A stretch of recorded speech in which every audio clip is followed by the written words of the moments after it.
they at though? I'm the new pop, all I do is rap though. Want me on your song, throw a couple stacks, yo. Woo! Everybody wanna do the same thing, yup. That's why we ain't on the same page. Do my own thing, and I maintain. Flow like water, so I'm going mainstream. I'm going mainstream. Flow like water, so I'm going mainstream. Yeah, I'm going mainstream. Flow like water, so I'm going mainstream. I'm going mainstream. Mainstream. Flow like water, so I'm going mainstream. Yeah.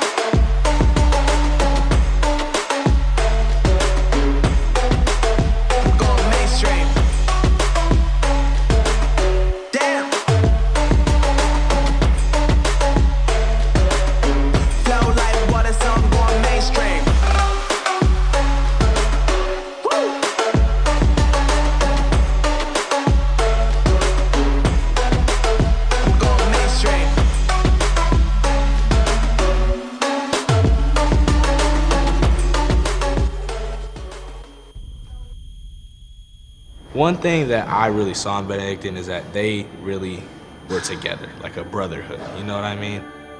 Coming in, just a shadow, they already welcomed me. They didn't really try to like put on an act, I guess you could say, to like, oh yeah, you know, we're this and that. They really showed me what Benedictine really was, and I thought it was a perfect place for me. Being a man of Benedictine is like being someone who improves in every aspect of their life. Being a lifelong learner. There's a lot of things that you look for when you go to high school. It's just a whole nother experience of family. I think Benedictine's a great place to learn how life works. A true representation of the world, and I'm like really grateful to be a part of that. Definitely the teachers make this place special. Just how committed they are day in and day out. How I know I can go before school and talk to them about my grade, what can I do better. People root for each other and they cheer for each other. Benedictine thrives on support. And with that support, kids push themselves and go outside their comfort zone to become better athletes and students. My dad went here and he said that he loved it here and it taught him so much about discipline and other life skills. Coming into Benedictine, welcomed immediately by everybody, and you're not gonna feel out of place coming in as a incoming freshman. You'll feel welcome as soon as you come here. The community and the opportunities are some of the best I've seen in any other school. There is something different about this place. It's almost like whatever acreage is here, it's just a different, you know, it's a sanctuary within the city of Cleveland. I think it's an identity that takes place the minute you step on campus, and it only grows as you go through your time here. Benedictine's really given kids the opportunity to push themselves, see where they can go. You're not told, well, you haven't done this before, you can't do it. You're told, you haven't done this before, let's see where you can fit in. And you really don't find that in a whole lot of places. If you're looking for something you've never experienced before, come here.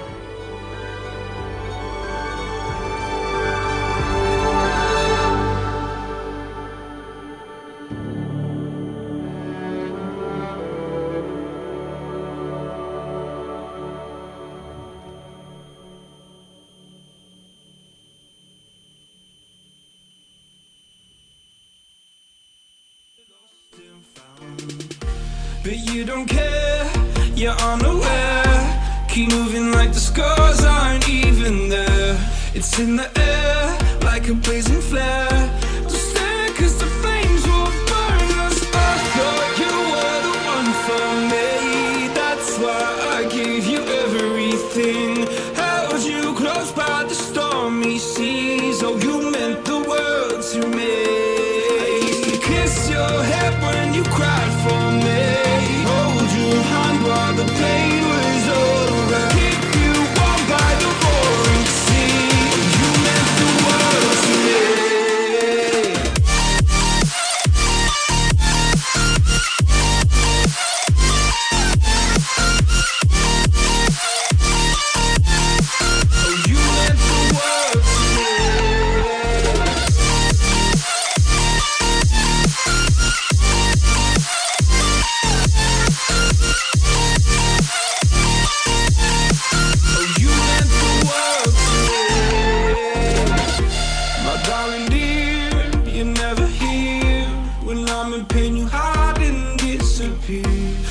shadows in the atmosphere, charting the stratosphere.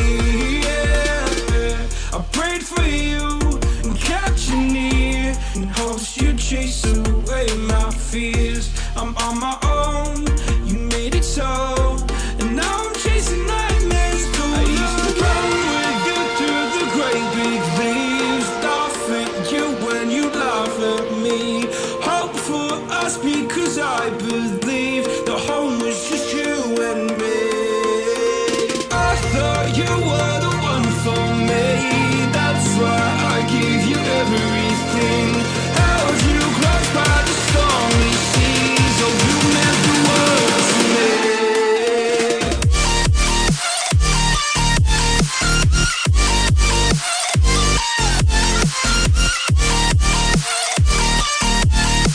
Oh you meant the world to me.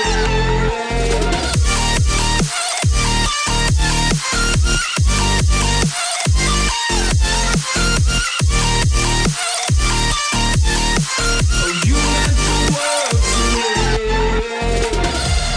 Oh, I'm gonna do this on my own.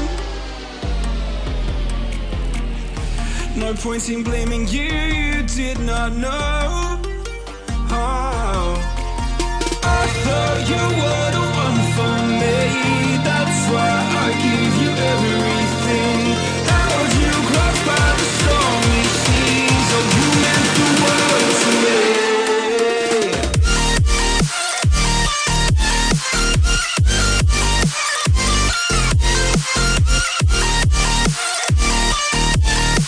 Oh you meant the world to me.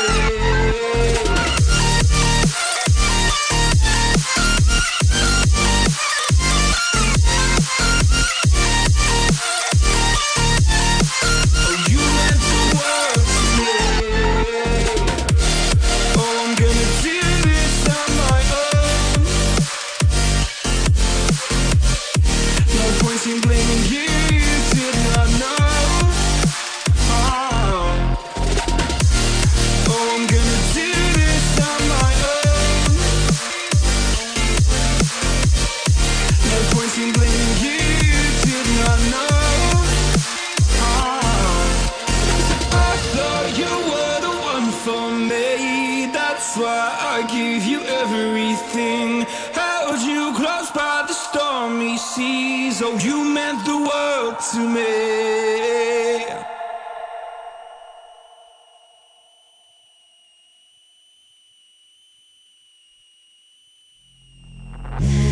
Suck me in the smoke, breathe me in and let me go. Filling the lungs inside you, and the blackened eyes make my way into your mind. Just to know what you knew. Restless every time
Tonight, the Benedictine Bengals will face their toughest challenge yet. After an incredible homecoming win last week, the Bengals wrap up the 4-game homestand against the Walsh Jesuit Warriors tonight for the 28th time in 27 years. The Benedictine Bengals will look to win their 3rd straight here at John Carroll University's Don Shula Stadium. Tonight's game is presented by Provider Real Estate Partners. This production of Week 6 in Benedictine football begins right now here on the Benedictine Sports Broadcasting Network.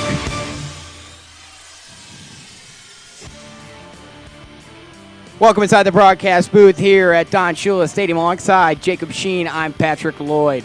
Well, Jacob, last week against Shaker Heights was another win in dominating fashion, and what a way to take care of business on homecoming.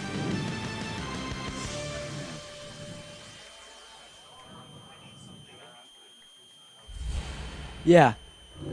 The story of the game on offense early was Jameer Church. The first drive was all him, and here he is scoring the first Bengals touchdown. The Bengals then got the ball back, and Church ran it again for his second score. Cuts to the outside, Church still on his feet, touchdown, Benedictine. I said it last week. That is an elite celebration by the student section, and tonight we're hoping for the biggest student section yet this season. Let's bring the noise. The confetti had barely fallen before we were in the end zone again. And look who it was. It's Jameer Church. One more time for the hat trick. He just could not be stopped. Shaker made it interesting with this 80-yard touchdown reception by Cornell Beard. And this was an example of what we really hope not to see tonight. Yeah, a really unfortunate mistake by the Bengals defense. They had a really good game, just slipped up on that one play. Some missed tackles there and just great finishing speed by Beard. I bet Antoine Smith was really thinking he'd like to have that back. Well, on the kickoff following the Shaker Heights Red Raiders score, he took it back all the way for a Bengal touchdown. 91 yards, and yes, that is a touchdown. Just hold on to that ball, though. Matt first got this one in at the back of the end zone to Joey Pomnian for Pomnian's 4th touchdown reception of the season. And we're hoping to see a lot of him again tonight. Then Bryce Mayteen followed it up with this 30-yard field goal to round out the scoring for the Bengals, and that was the final. The Bengals took down Shaker Heights 39-7.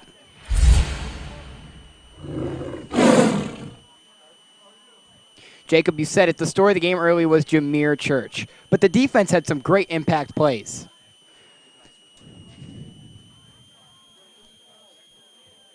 Yeah, they did. They created turnovers, and this is the kind of stuff you're going to need tonight. Chris Maloney being out for the last couple of weeks has allowed some other Bengals to shine. Like we said, the first drive was all Jameer Church. Here he is on the second play from scrimmage, breaking at least 2 tackles on the play. Then here he is on the 3rd play from scrimmage, again. And you'll see him get down inside the 10-yard line here and set the Bengals up for scoring position. The 4th play from scrimmage was the touchdown you already saw before. Antoine Smith took a direct snap here, and it will be interesting to see if the Bengals incorporate that into the offense tonight with Chris Maloney back. The receivers played well, but some of their best receptions were interceptions. Joey Pomnian ball hawked this in the first quarter to set up the Bengals' 3rd scoring drive. And J.J. Baldwin almost got one on the play before this, but he was in position again. And look at this. This is basically a punt return that J.J. takes back, and the Bengals were back on offense once again. He did a great job here, staying on his feet and just getting those few extra yards for the Bengals.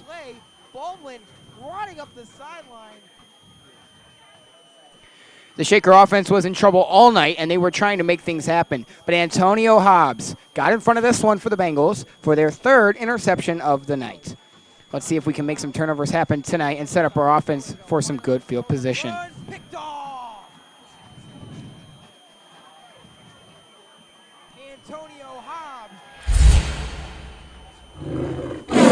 We're going to need all the help we can get tonight against this very tough Walsh Jesuit team.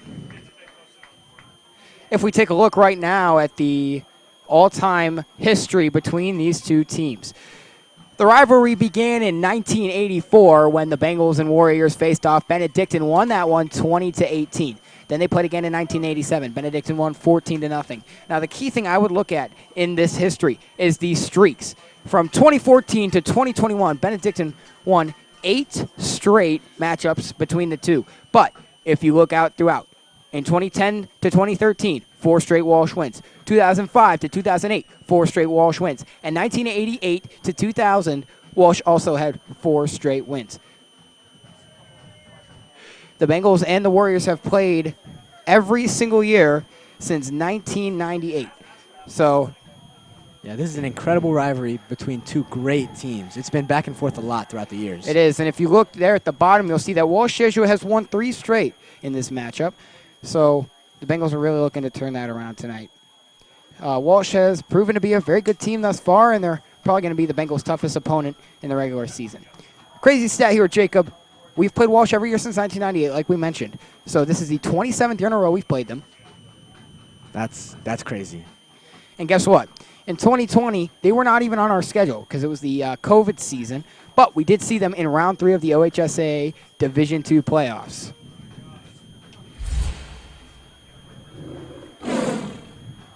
The Bengals they stormed back in that game.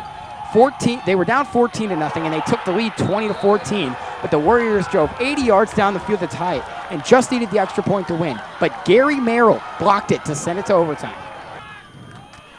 Andre Rogers Jr. took this handoff, and did he score? I don't know. Yes, of course he did. The Bengals were then able to hold off the Warriors for the 27-20 overtime win. They did lose to eventual state champions Archbishop Hoban a week later.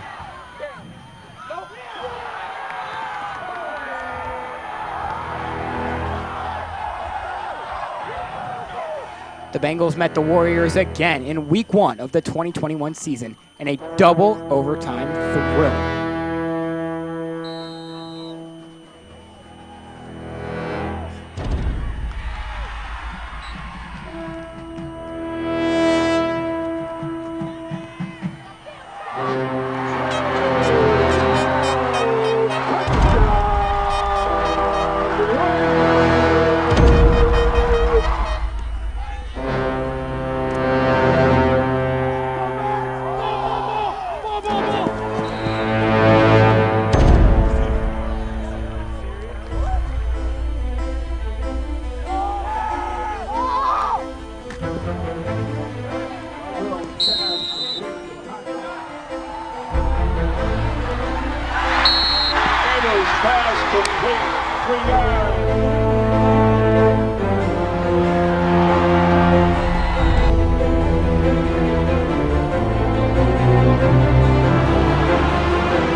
After taking a 13-0 lead, the Warriors stormed back, going up 14-3.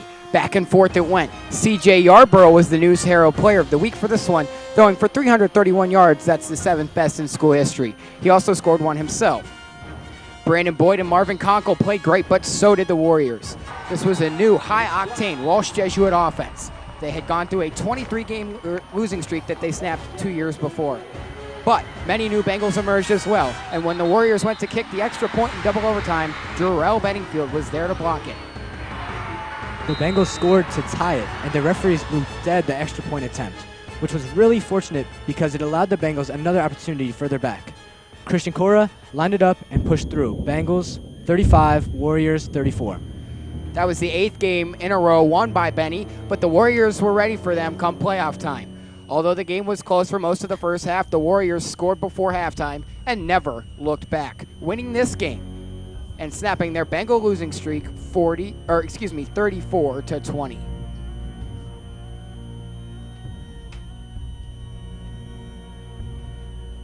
The Bengals met the Warriors again, week 1 of 2022. And wouldn't you know it, another double overtime thriller. Here's then quarterback Lucas Kaltenbach throwing to J.J. Baldwin for his first varsity touchdown. This game was probably the best the Bengals looked at this season. There was Jace Ellis scoring there, and Luke Reed emerged as an offensive weapon for the Bengals with this memorable touchdown reception. Here's Gabe Baltowski coming out of the pile and somehow scoring. But the Warriors played tough. They kept scoring and coming back, and their offense was picking up big plays all night.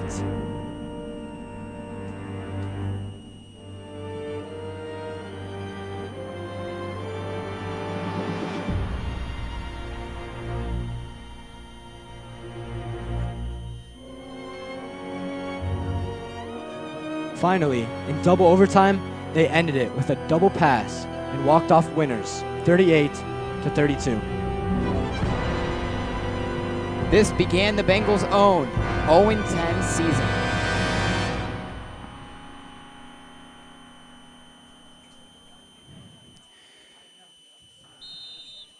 Last year, the rebuilding Bengals squad met Walsh week 1 once again. While the final score was 49-26 Warriors, the Bengals had some bright spots and some glimpses of the future. And now, sitting at 4-1, they play the 5-0 Walsh Jesuit Warriors for the 27th year in a row.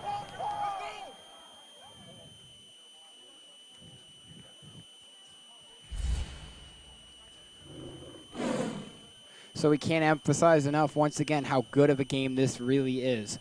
I mean, just an incredible matchup, an incredible rivalry, and Walsh Jesuit, I mean, they're a good football team. Benedictine, I mean, what a season they're having so far.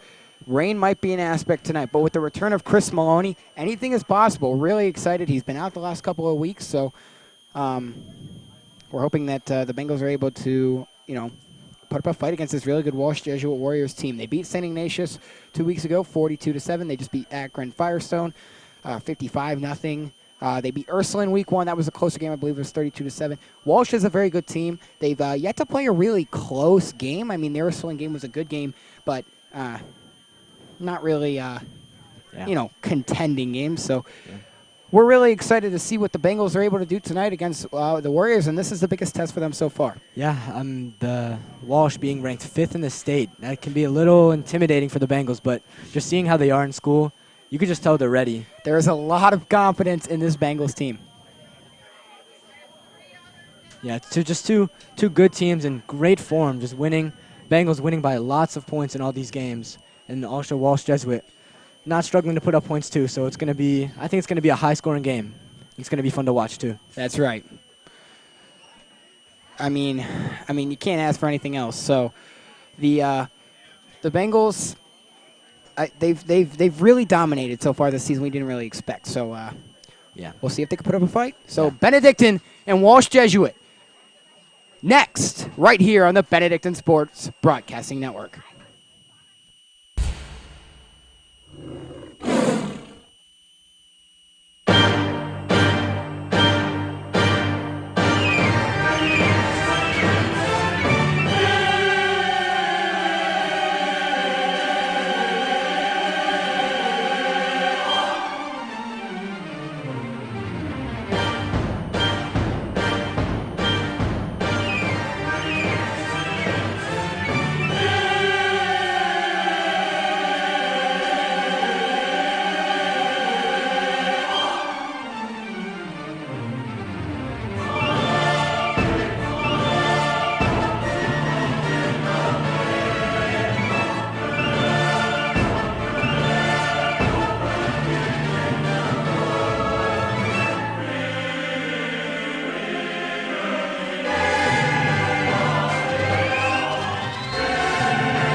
We pray for this big news together. And finally, great. Provide us with the eternal restore of that pride. Your girl come. Amen.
Welcome back to Don Shula Stadium. Jacob, what a matchup we have tonight. Can't wait to see it. Two incredible teams having an incredible season so far. The Bengals just about ready to come out onto the field here. As a great national anthem there by our band.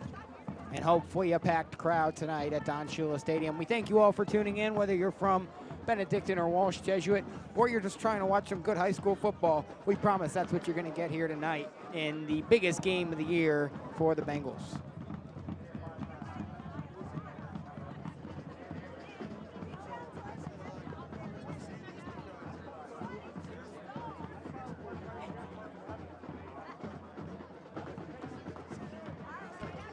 We'd like to apologize for the quick silence. We were fixing some audio issues.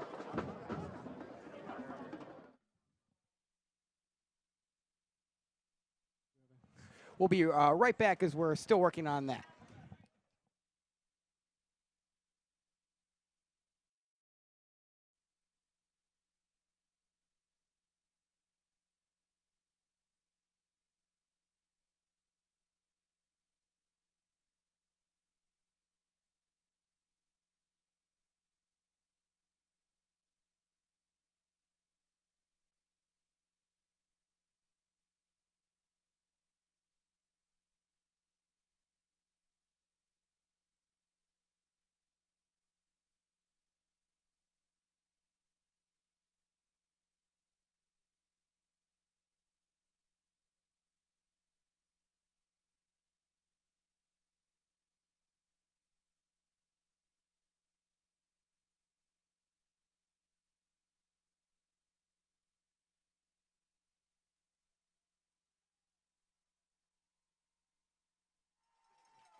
All right, welcome back once again to Don Shula Stadium. Walsh Jesuit Warriors coming out onto the field now.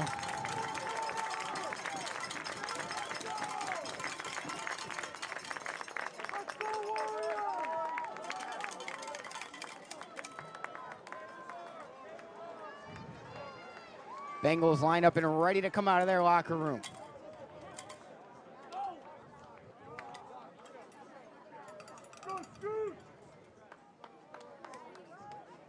Once again, alongside Jacob Sheen, I am Patrick Lloyd. Thanks again for joining us tonight. And we've been counting down the days till this game for a very long time. Yes, this is the game of the season so far. It's going to be our craziest game yet. 5th ranked in the state, Walsh Jesuit, against our Benedictine Bengals, who have been playing great so far, even for this past few weeks, without Chris Maloney and senior Joe Morse. So they're back this week, and it's going to be even better than it has been. That's right, and we really need to establish that balance between the run game and the passing game. Here come some of the Bengals coaches, and that means it's about that time.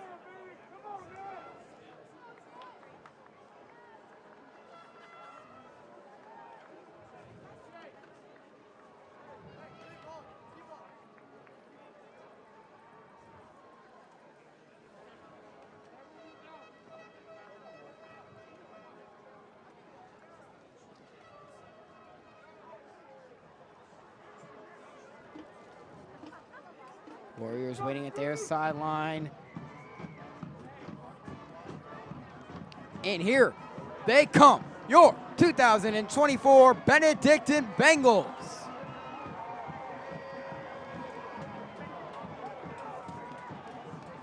Led out, as always, by Augie Rosalina and James Yane, senior captains. And we are just about ready to get this one underway.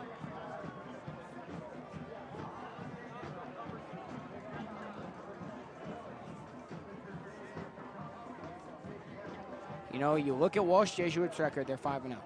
You look at the Bengals record, and they're 4-1. Now, the one loss came to St. Francis under the pouring rain, but they have the opportunity here to make up for that. It's a game they shouldn't have lost if we're being 100% honest. I mean, don't get me wrong, St. Francis is a good team, but Benedictine should have won. So Benedictine is going to kick things off to get us started. Walsh Jesuit's going to start with the football on offense, and that means the Bengals defense is going to look to make their mark early. And a stop would be a great way to start the game. Yeah. Get some momentum on our side, and if you know me, I'm always talking momentum. Be good to point out the weather so far today. It rained earlier before the game. Not raining now, but hopefully it doesn't start back up soon. Last rainy game obviously did not go the Bengals' way. That's right. It was a little drizzly, but we're back. Walsh getting hyped up on their sideline. Bryce Mayteen set to kick things off as we have some of our basketball players out there, as I was told, ready to deliver the game ball to Bryce Mayteen.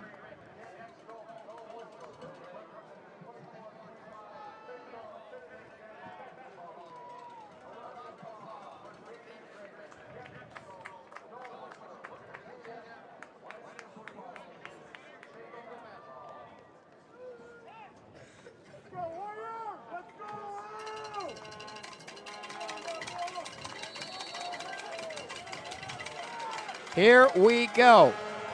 Benedictine, Walsh Jesuit, underway from Don Shula Stadium. Good kick here by Bryce Mayteen, taken in by the Warriors. Slips up, and he's taken down all the way back at the 20-yard line. The return was taken in by Aiden Henry. Looked like Antonio Hobser was the one to eventually take him down. So here comes the Walsh Jesuit offense. Led out here by senior quarterback Keller Moten. Moten lined up in shotgun formation. Looks like Carlos Smith is out there at running back. Here's the snap. Moten drops back to throw. He throws short, complete. And there's Aiden Henry once again. Taken down again by Antonio Hobbs. So that'll make it 2nd and about 5.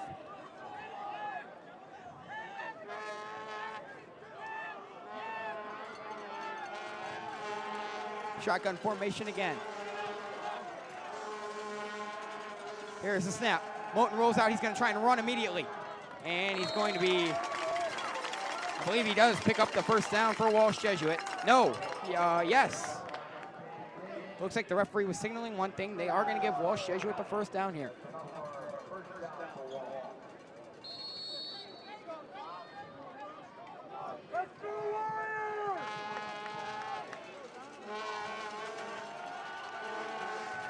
Here's a snap.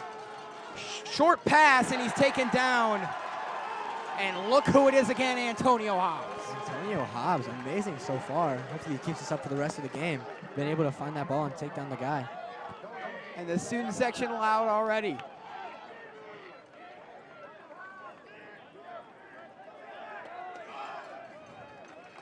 Second and 10. Moten in shotgun formation. A running back on either side of him, 2 wide receivers on the near side, 1 on the far side. Here's the snap. Moten is going to hand it off here, and a solid run from Walsh.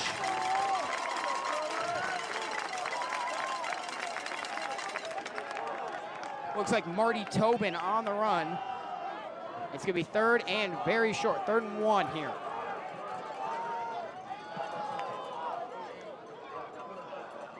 A stop would be huge here for the Bengals. Moten in shotgun formation. Here's the snap. They're going to hand it off, and Walsh Jesuit picks up the first down.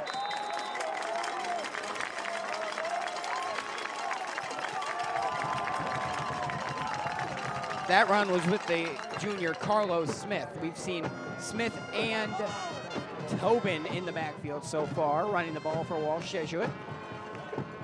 1st and 10 here at the 45.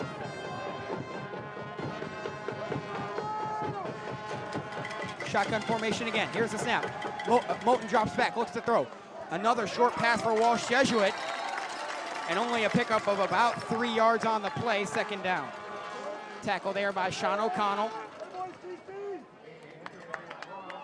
You also saw James Yane there to kind of finish it off, help Sean with the tackle. That's what he's great at, just helping out, getting the guy down. 2nd and 7. Moulton in shotgun formation with Smith in the backfield. Trips on the far side, Moulton rolls out, throws. Incomplete, 3rd down and 7. And here's the big chance for the Bengals defense on a money down situation. A 3rd and long. Walsh slowly inching up the field, the Bengals not giving him much room at all. All we've seen is short passes so far.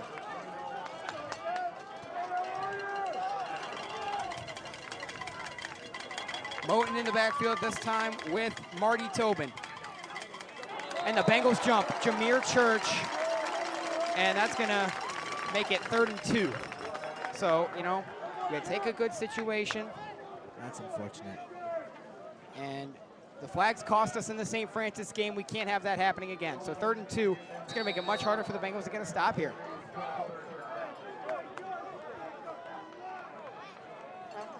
Student section really growing out there. You love to see it. Shotgun formation again. Now a running back to each side. 2 on the near side here on the wide receivers. Handoff. Oh, and they're gonna break through and pick it up. A really nice run by Marty Tobin, 1st down Walsh. And if the flag wasn't committed, that's a stop. Yeah, really unfortunate, just slipping through the guys there.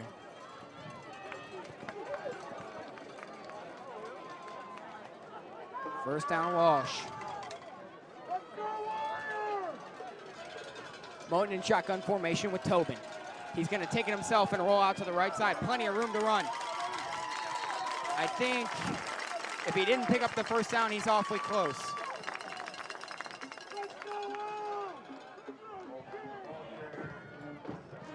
And he did. 1st down Walsh Jesuit.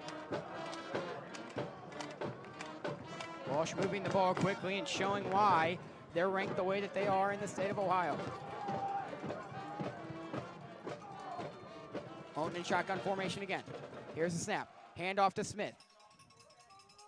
And taken down awfully early there. A pickup of only about 3 or 4. They give him 2nd and 6. And I don't know what the power of the Walsh Jesuit kicker is, but I believe they're right on the edge of a potential field goal here.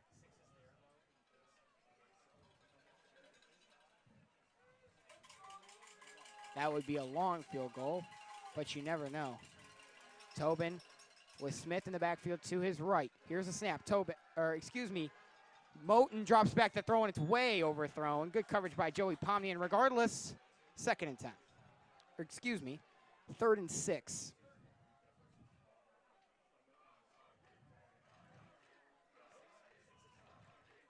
So now another money down for the Bengals. 3rd and 6.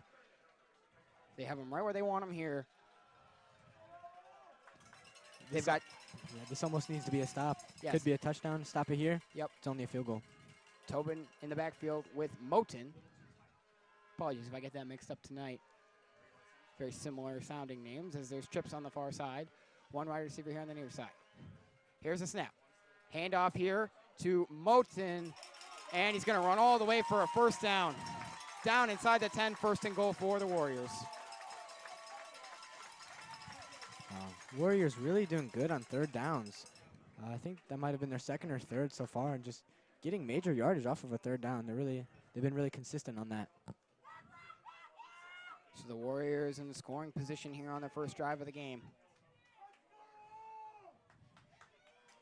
They needed the defense to step up on the 1st drive of the game, and while they've played well, it's still a tough situation here against this very tough offense, as Moulton's going to take it himself. He's into the end zone, touchdown.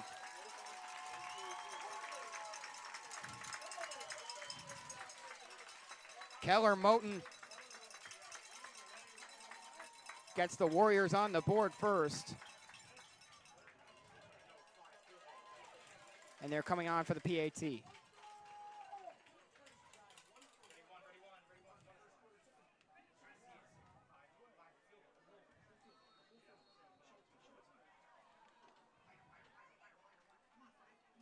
Here's Freddie Marcel taking it. Snap, hold, kick, and it's good. They hit the PAT. Walsh on the board first. And now the Bengals offense needs to respond.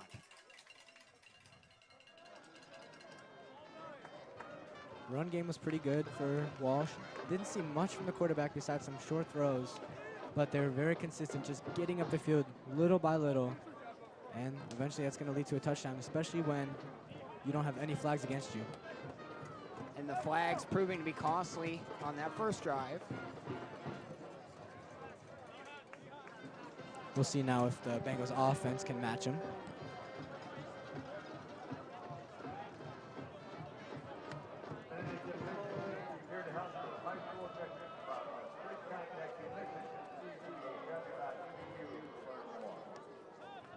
Baldwin back to receive. Church is back there as well with Hobbs and Pomnian. And then Will Eschke is here up front with Spikes on the other side. Rain staying out of the way here so far.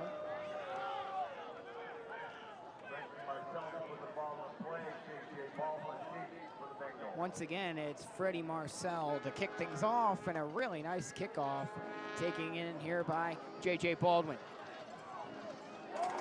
Tries to spin out of it. He's going to be taken down at the 22. Decent field position for the Bengals, but still a long way to go here.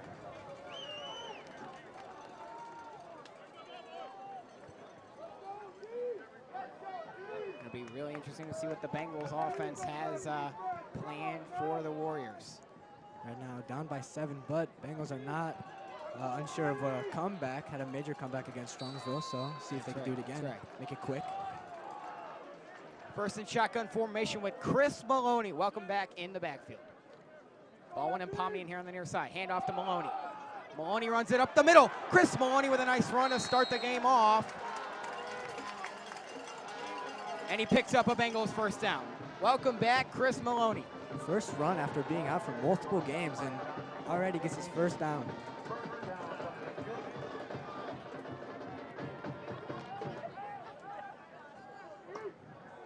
First and shotgun formation again.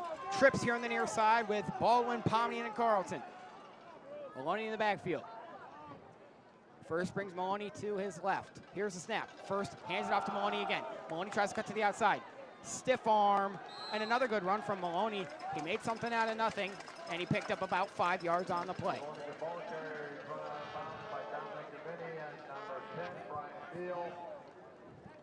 Second down, pick up of about 3. And it's already looking like it's going to be a battle here throughout the entire night.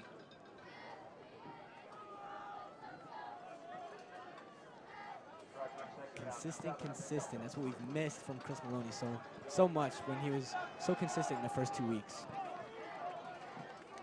Trips again here on the near side. Church is out there at running back. Here's the snap. Fakes the handoff to Church. Throw to Pomnian. Pomnian cuts back towards the outside, picks up a first down. Joey Pomnian down across the 50 to the 48. And the Bengals moving the ball nicely here on their first drive of the game.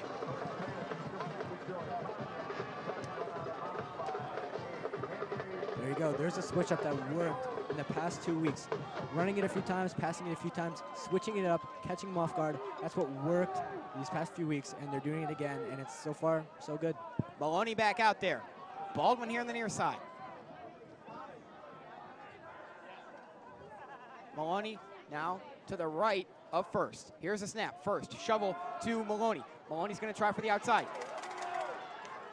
Taken down after a gain of about only 2 or 3, as now we can see the rain starting to drizzle down out there, and, you know, not ideal for us.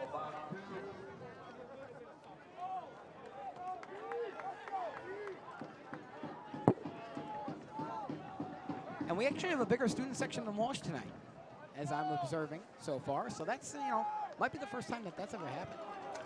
Walsh usually brings a big crowd.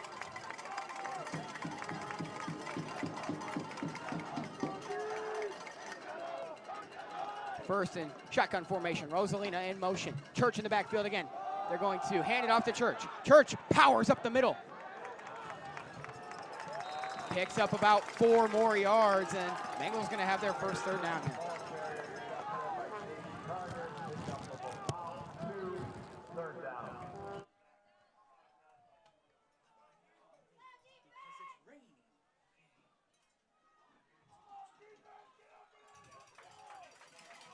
Third and about 5. They give it 3rd and 4. Big play here. Bengals need a first. And the snap is taken in here by Antoine Smith. We saw that in the pregame show, and it's not going to work. First was lined up as a wide receiver on the far side.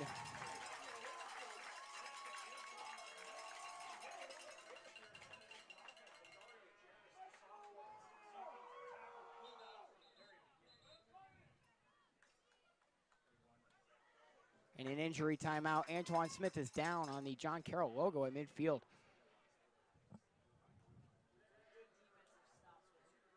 So what's the move for the Bengals? It's about 4th and 4, 4th and 3. They give it 4th and 3.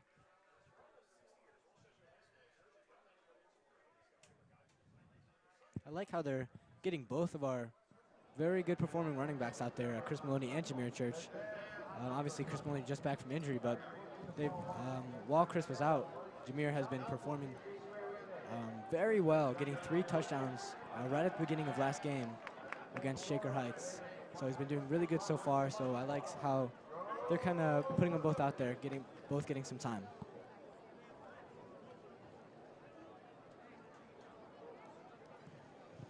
Well, we would like to talk about our sponsor here as Antoine Smith is back on his feet, limping off the field, but it looks like he's mostly on his own power, trying to get off there on his own. It's PREP, Provider Real Estate Partners, LLC, is a Cleveland, Ohio-based commercial real estate fund management and advisory firm. Founded in 2020, PREP focuses on acquisition and development strategies across healthcare. Bengals going forward on 4th down.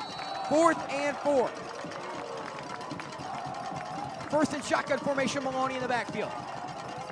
Walsh side getting loud. Spikes in motion. Here's the snap. Fakes the handoff, throws to Spikes, and he's not going to pick up the first.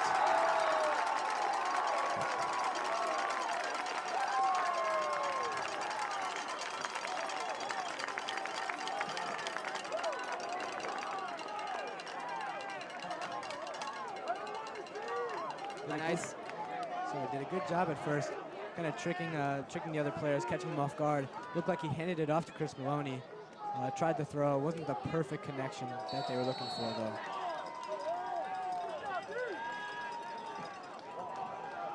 Yeah, a nice play at first, but couldn't get very far.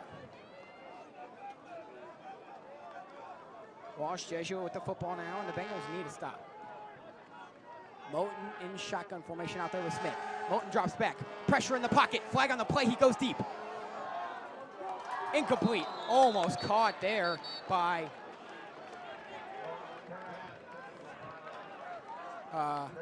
Milan Paris, the top wide receiver for the Warriors.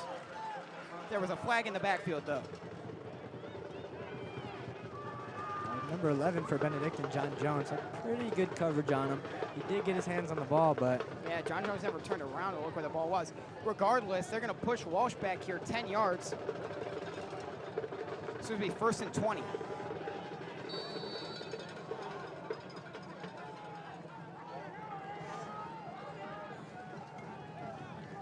Rain really coming down out here now. Going in shotgun formation, here's the snap. He's going to drop back and look to throw. Just goes short. It's complete and falling down.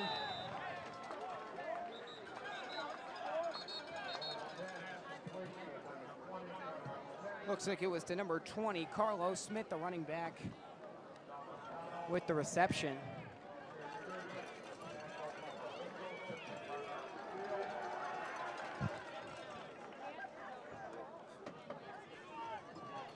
Waiting for the marking on the down.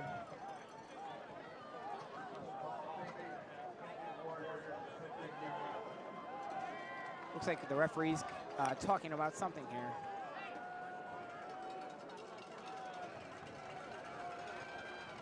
And they're moving Walsh back even further. I didn't see the flag down. I didn't see a flag thrown, you're right. So it's going to be a very, very long first down. Wow. I think it's 1st and 35. Oh, wow. Unbelievable. I did not see a flag go down. So if the Bengals don't pick up a stop here, that's definitely not good. Moten in the backfield. Here's a snap and whistles before. It's going to push Walsh Jesuit back even further. A false start on the Warriors. Wow. Unbelievable.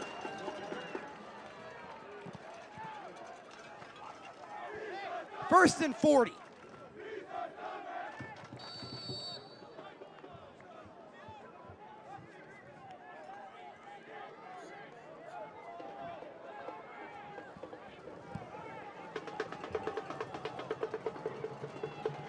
Moten in shotgun formation.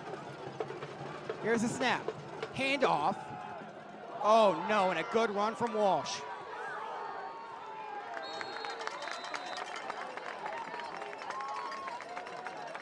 Marty Tobin on the run.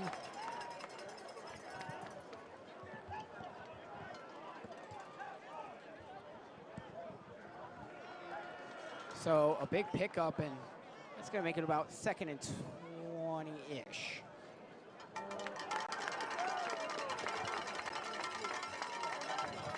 Did a good job recovering from the most recent penalty they got against them. And they're still very far. There's another flag on the play, so that's going to, oh my. Wow. So they're going to give it 2nd and 8. Unbelievable. How did the Bengals blow that opportunity? With a 1st and 40, and now it's 2nd and 8. And now the hopes of a stop don't seem so high as they were when it was 1st and 40. Yeah, you're right. Incredible opportunity. Here's a snap. They're going to hand it off. And a nice stop by the Bengals. James Yane in on it initially. And Jameer Church is in there, finishing it off for the Bengals now. It's going to be 3rd down.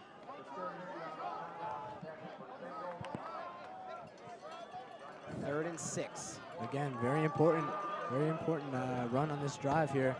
Walsh, so far, so consistent with these 3rd downs. Let's see what they bring again.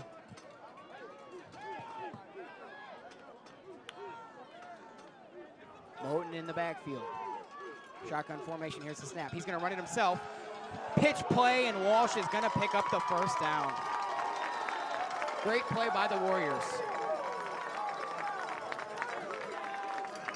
Another 3rd down.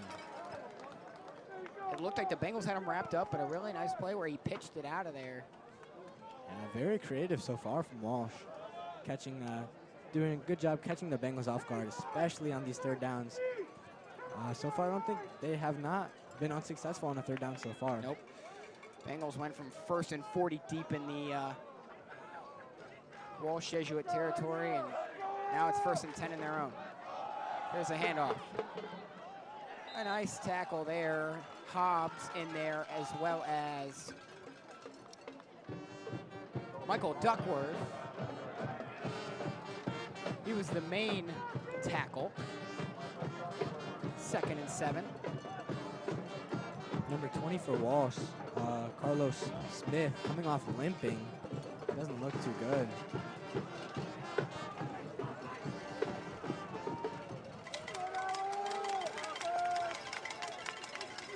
Shotgun formation again, trips on the near side. Moten rolls out towards the near side. Has to try and throw, and it's overthrown. 3rd down again. Oh, boy. His target, Aiden Henry, had space, but the throw was just a little too hard, a little not quite on the target. And Moten, he hasn't really looked that great on passes that are more than like 5 yards. Yeah. I mean, he's gone for those short passes all game. Those have been successful, but going further than that, he really has not found much success. Here we go.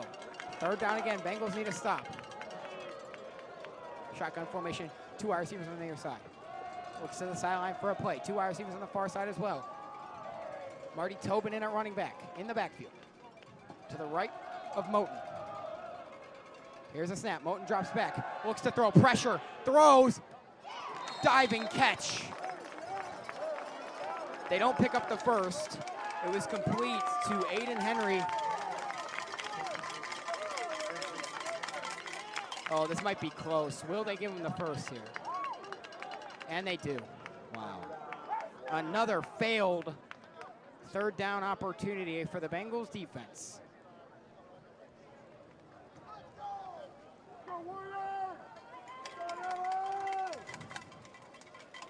Two running backs in the backfield, two wide receivers on the far side. Moten hands it off. A nice run here by Tobin. Oh, barely taken down by Spikes, otherwise he would have been gone. First down again for the Warriors.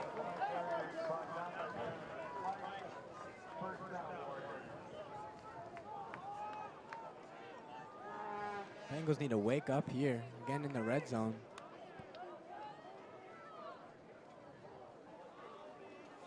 Moten in the backfield. He's out there with Tobin. Wide receiver in motion, goes back out. Here's the snap. Moten's going to drop back and look to throw. He does. Goes short, and it's incomplete.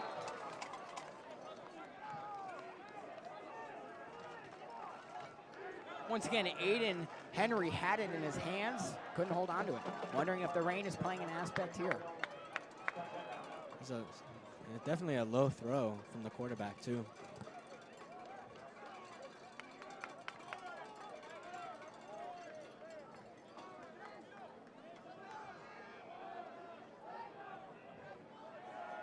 Once again, going with two running backs, I believe. Yeah, it's going to be number 30 out there as Moten's going to take it himself and not go far. Third down again. There's Duckworth again.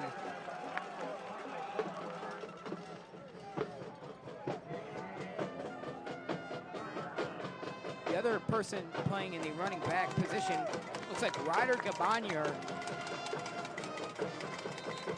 3rd and 9.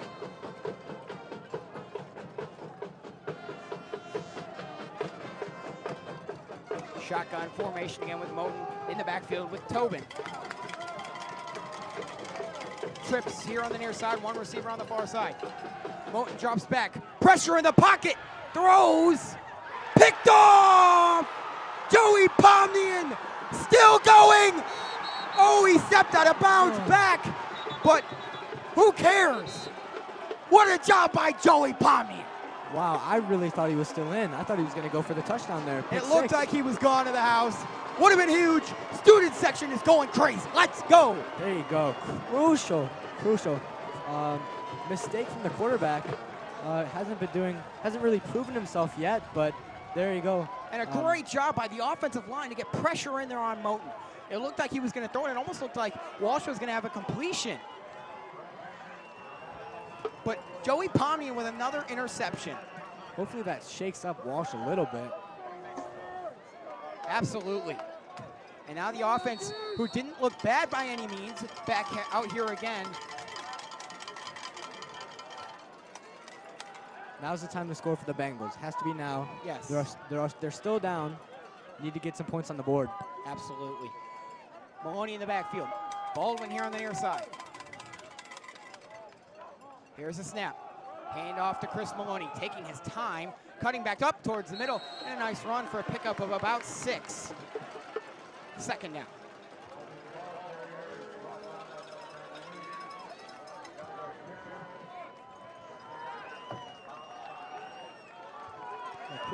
Pretty impressive patience there from Chris Maloney, really waiting for that gap to open up for him there.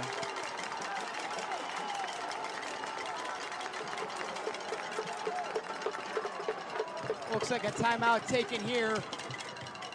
We are going to be right back. You're watching the Benedictine Sports Broadcasting Network.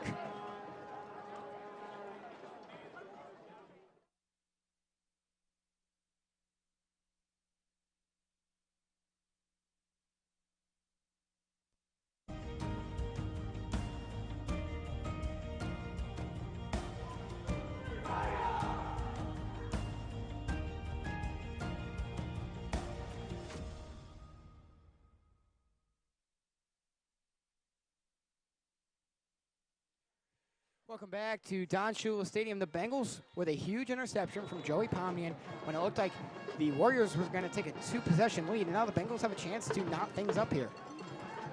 Yeah.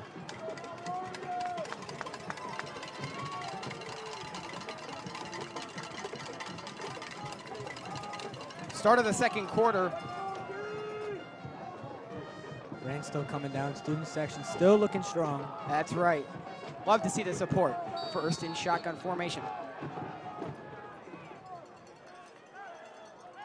2 wide receivers on the near side. It's Carlton and Pomnian. Baldwin on the far side. Rosalina at tight end. Maloney in the backfield. First in shotgun formation with Maloney right behind him. Here's a snap. Hand off to Maloney again. Powering up the middle. First down, Benedictine, and it's Chris Maloney delivering again for the Bengals. Just keep picking up first down after first down.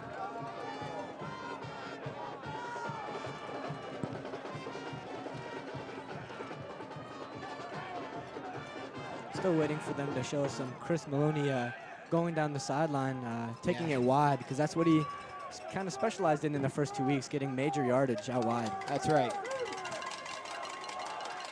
First in shotgun formation. Maloney in the backfield. Carlton here on the near side. Pomnian and Baldwin on the far side. Here's a snap. Hand off to Maloney again. Powering up the middle. Chris Maloney. Good run. Might pick up the first. It's going to be very close. Referee looking. Second and, looks like it's going to be second in inches. So we've seen it in the past. Will the Bengals go back to the QB sneak here? It's definitely interesting. If you noticed, they ran the same play 3 times in a row with Chris Maloney going right down the middle. That's right. Now they have Church out there to switch it up.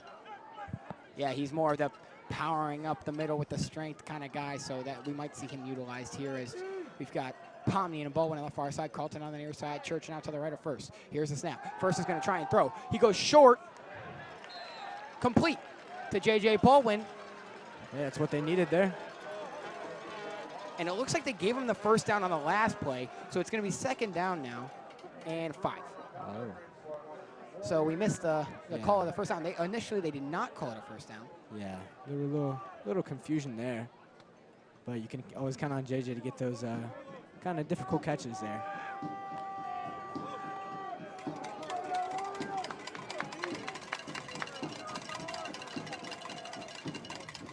Carlton again on the near side. Maloney back out there. First and shotgun formation, flag on the play, and the Warriors jumped.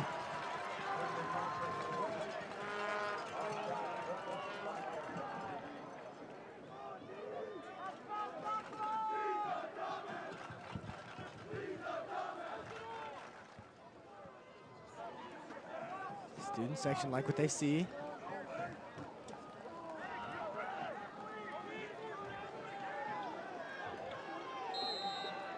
So second in inches here, basically. No, they call it first down. Okay, first down, Benedictine. Apologies there. We've seen that a lot this season with some confusion between the line judges, the referees, and us up here in the booth. First and shotgun formation, Maloney in the backfield. Snap, hand off to Maloney. And Maloney's not going to pick up a ton of yardage, only about a yard on the play. Second down. Yeah, Maloney that time taken down quick by Walsh Jesuit's number 9, Caden Carter. Looks like Maloney picked up about 3, so they're going to give it second and 7 here for the Bengals. And like we mentioned against the St. Francis game, might want to see the Bengals continue with the run game, especially with the hard conditions to catch the ball. Shotgun formation again. Maloney to the left of First. Here's the snap. First is dropping back, looking to pass. Tried to go to Carlton, incomplete. So third down and 7. First had nowhere to go there, and looked like Carlton was pushed in the back as the ball was thrown, but no call.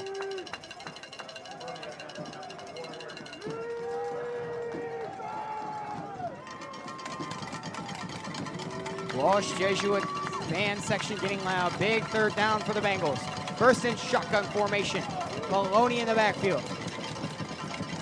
Trips on the far side. Carlton on the near side. Maloney down to first right. Here's the snap. First drops back. Is looking to throw. Goes towards the sideline, incomplete. Flag thrown! Looks like we're going to have pass interference here. We'll see where it's set up.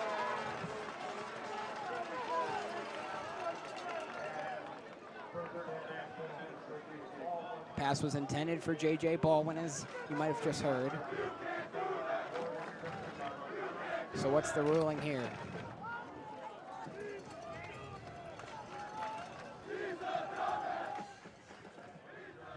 First down, I believe.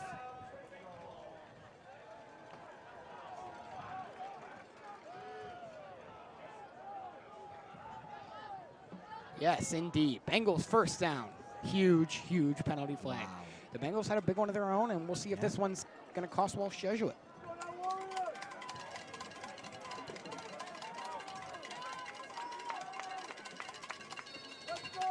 First and 10 at about the 11 or 12-yard line. First and shotgun formation, Maloney in the backfield. Excuse me, that's Church. Here's the snap. Hand off to Church. Church powering up the middle. Still on his feet. And a nice pickup from Jameer Church. Going to get the Bengals about halfway there to the first down. It looks like he didn't actually pick up as much as I initially thought. Only about 2 yards on the play. Getting a touchdown here for the Bengals would be a huge statement. Tying it up 7-7 in the second quarter, that'd be incredible. Chris Maloney's back out there. Pomnian and Baldwin on the far side. It's Church and Maloney out there with first in the backfield in shotgun formation. Pomnian in motion. Fakes the handoff to Church. First rolls out, has nowhere to go. Just throws it away. Third down again. So potentially maybe the Bengals can at least settle for a field goal here, but that would really be unfortunate after the great drive that they're having. Yeah.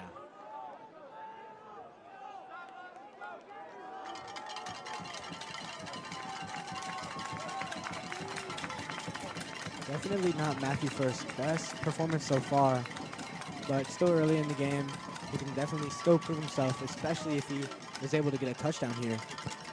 Especially, I would say his best performance so far is the second half against Strongsville. Yeah. 10-yard line. 3rd and 8. Shotgun formation, trips on the near side. Maloney in the backfield. Brings Maloney to his left. Here's the snap. First, drops back, looks to throw. Incomplete. Not sure who that was even intended for. See Pomney a little confused as well, and looks like the Bengals are going to try a field goal.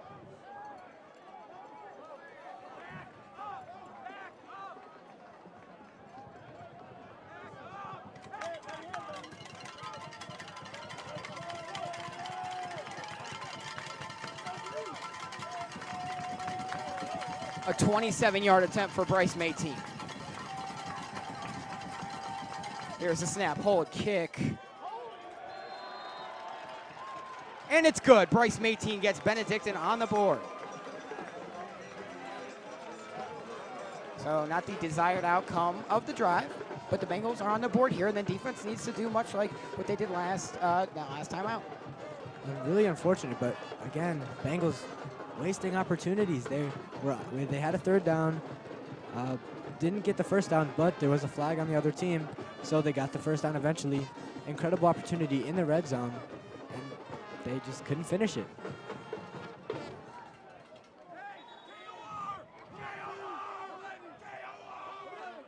But definitely good job by Bryce Mayteen, just getting those few points.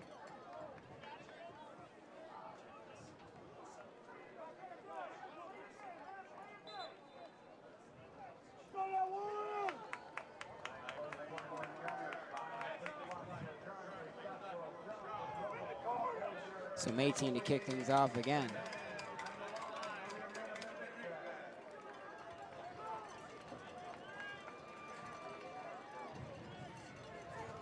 We see our Fox 8 team down here This game was named the Fox 8 Friday Night Touchdown Game of the Week, as well as the Cleveland Browns Youth High School Football Game of the Week. So a big stage tonight for both teams. Mayteen kicks us off again. Spiraling end over end kick is going to take a bounce. It's taken in by the Warriors. It's Aiden Henry and a nice return. Spin move, oh boy, all the way down to the 42-yard line, and that can't be happening.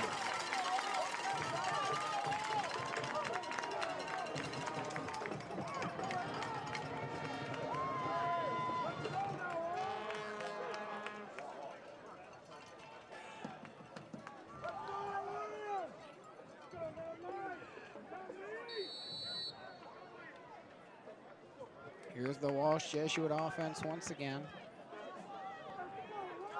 Moten out there with the 2 running back set once again.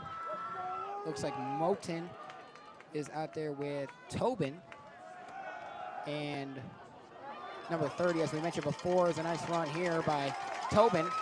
And just short of the first. 2nd and inches.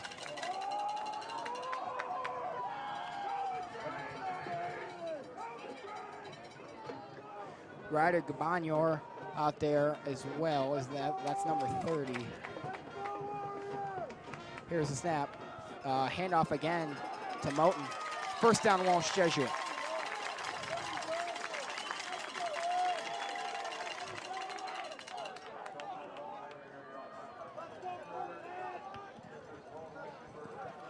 The run game for Walsh, so far so good. If you remember last time the quarterback threw it, was an interception on the last drive, so it might be still a little shooken up. We need some of that again. Fakes a handoff. Drops back to throw. He goes deep to a wide open Milan Paris, and it's incomplete. A diving attempt almost brought in by the Warriors. Looked like he got it in his hands, just slipped out again, possibly because of the rain. I don't know. That was just a bit overthrown. I don't know if he was reaching that regardless, but a bit of a close call. It was John Jones, I believe, on the coverage again. And you can also see for the Bengals, was also in the area, Joe Morse, his first game back from injury. 2nd and 10. Bengals almost jump.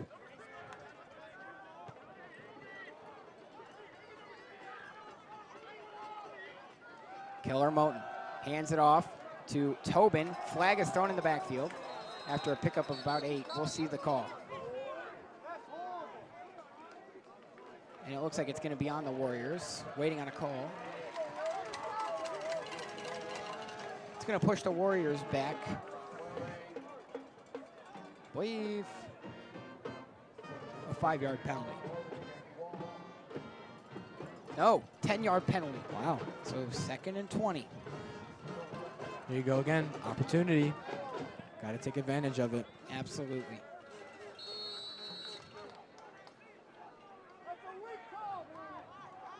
Walsh Jesuit fans very unhappy with the call.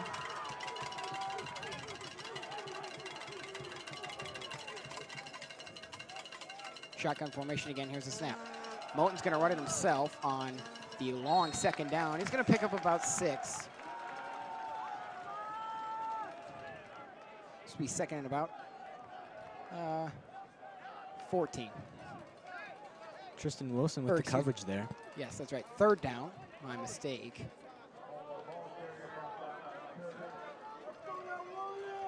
Third and 15. The final ruling. Moten looks towards the sideline. Tobin out there again at running back. Paris and Henry here on the near side. 2 wide receivers on the far side as well. Packed crowd tonight at Don Shula Stadium. Here's a snap. Moten drops back to throw on 3rd down. Towards the sideline. Aiden Henry could not bring it in, but he was open, and that's going to make it 4th down. So a 4th and 15 and a big opportunity for the Bengals. And they're getting the ball back.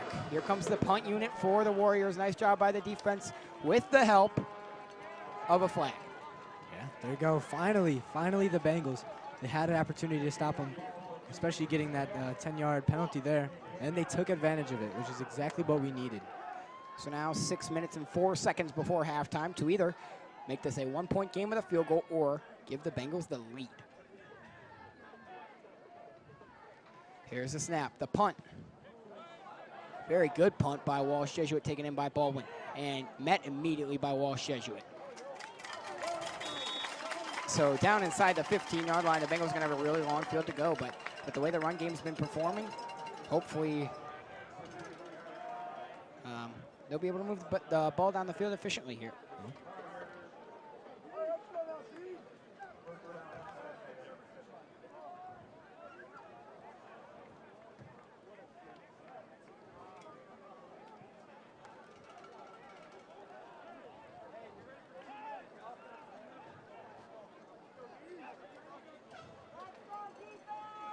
Bengals at the 13-yard line, way back. It's the rain coming down heavy. First and shotgun formation with Maloney in the backfield. Hobbs lined up on the near side with Trips on the far side. I think it's Carlton, Pomnian, and Baldwin. We're gonna bring Pomnian in motion. Here's the snap. First, drops back and looks to throw. Goes towards the sideline early. Caught by Joey Pomnian.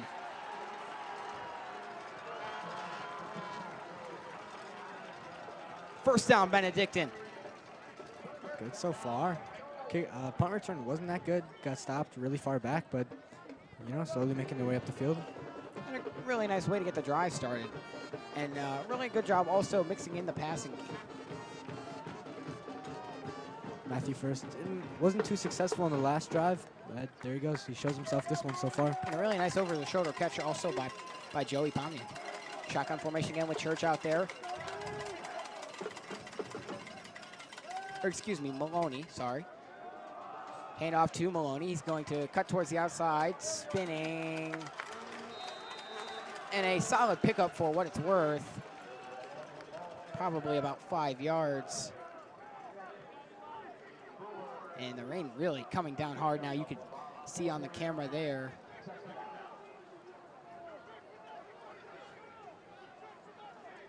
It's really not what you want to see. Especially last time the Benedictine Bengals had to play in a rainy game was against St. Francis, where they eventually lost. That's right, but they're playing very solid right now against the top-ranked team. 2nd and 5. Shotgun formation, Maloney in the backfield. Carlton and Pomnian on the near side. Handoff again to Maloney, powering through, and he's got himself a Bengals first down. Just keep moving the ball. Yeah.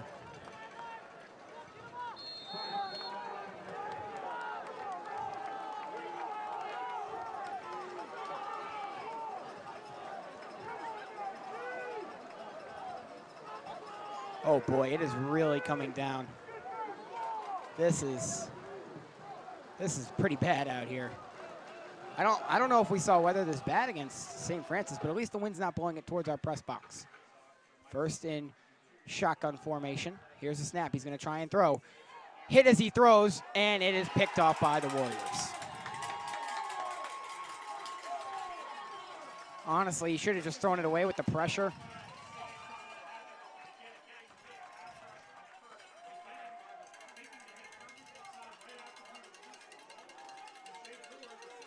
James Brewer with the interception for Walsh Jesuit.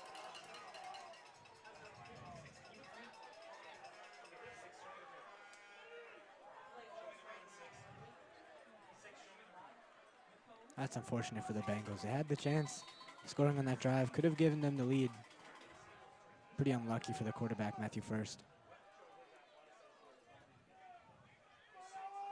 Here's the snap, handoff. And stuffed immediately. Good job by the Bengals defense, you know. Tito Wilson in there. You know, when something bad like that happens, Bengals doing a nice job of carrying over and not letting it get to their heads. Just very unfortunate. The Bengals really had all that momentum on their side. First hit as he throws.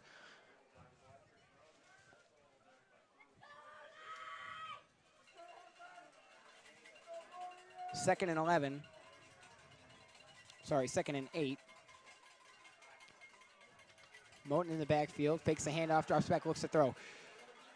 Looking for something, goes deep, and it's way overthrown. Pass intended for Aiden Henry, and all of a sudden, 3rd and 8 again.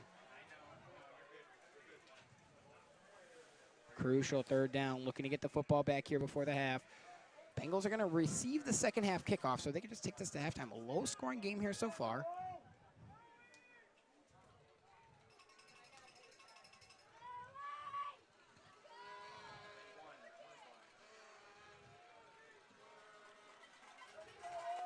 Shotgun formation, trips on the near side. Tobin to Moten's left side.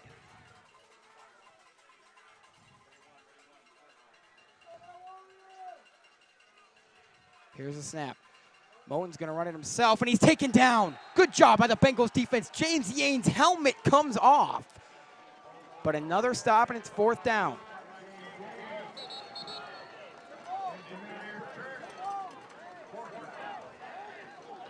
It almost looks like the Warriors are going to go for it. And they are. Oh, man. Just want to shout out the Bengals defense for doing a good job not jumping too early. They did get a penalty for it in the first quarter, but ever since then, they've been pretty good. Timeout, Benedictine here. It'll be interesting to see what Walsh is able to do.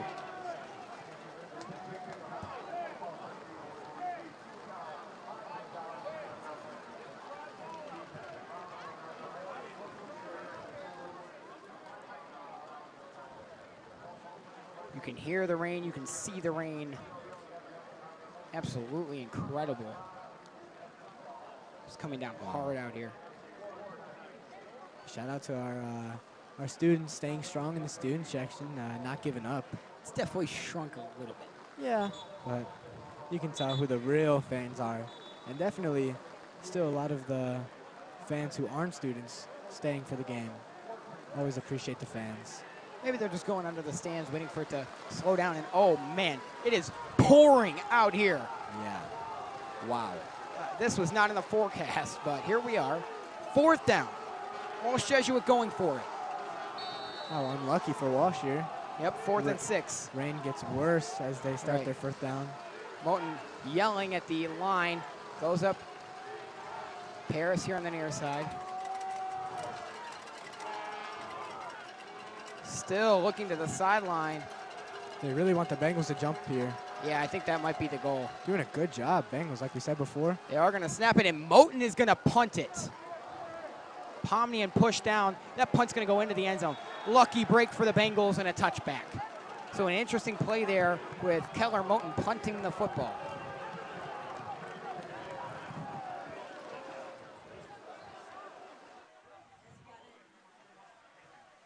Wow. Yeah, they really just tried to get the Bengals to jump early there.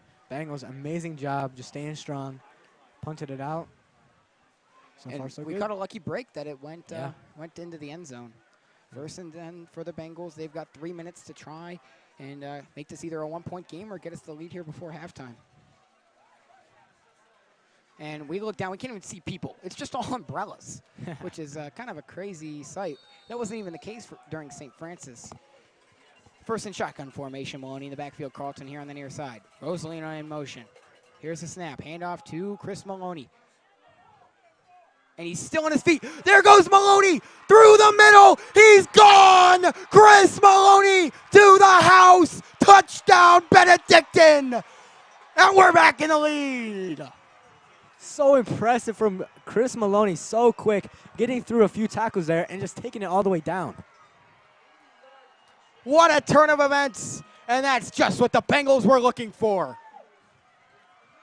His team did such a good job there, giving him that gap, and he was patient.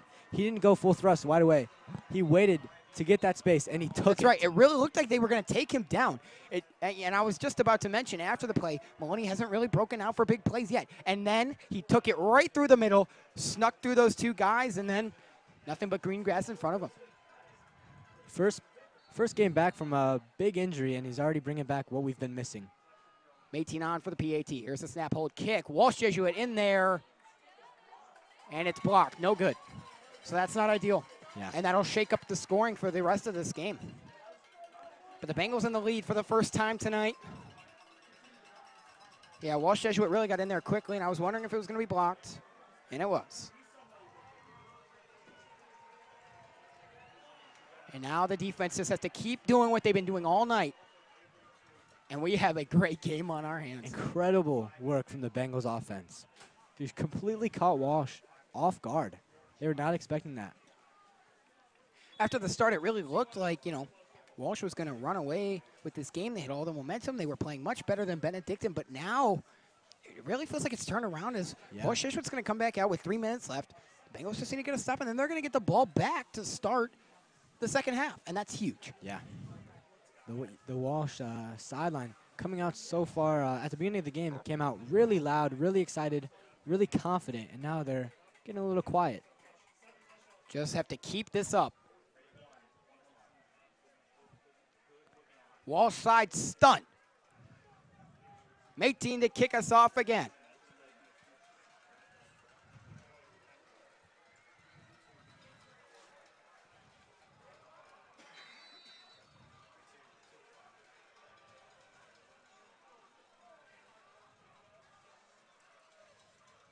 Here we go. End of run kick bounces, finally taken in by Walsh Jesuit.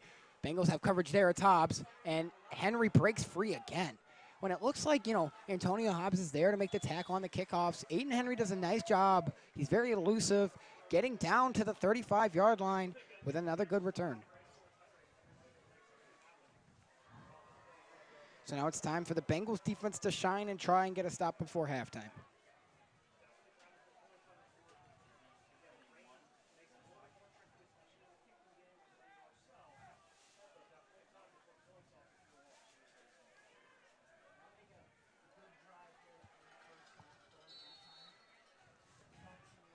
Walsh Jesuit out here again with 2 wide receivers on the near side. 2 running back set once again. Shotgun formation, Moten in the backfield. Here's a snap. Hand off here to Tobin. And a nice pickup, about 8 yards on the play, and it's going to be second down now.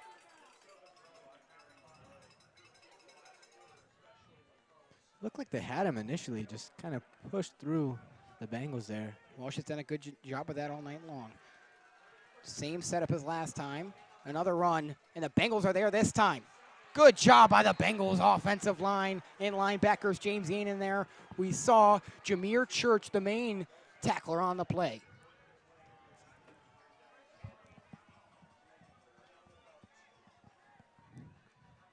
So now 3rd and short. It's going to be 3rd and about 2. That's right, 3rd and 2. And the Bengals defense with a chance to get another big stop. But the question is, will Walsh Jesuit go for it on 4th down? We saw them go for it, kind of, last time out, except quarterback Moten punted the ball, which was a smart move, but unfortunately it went into the end zone. Here's a snap.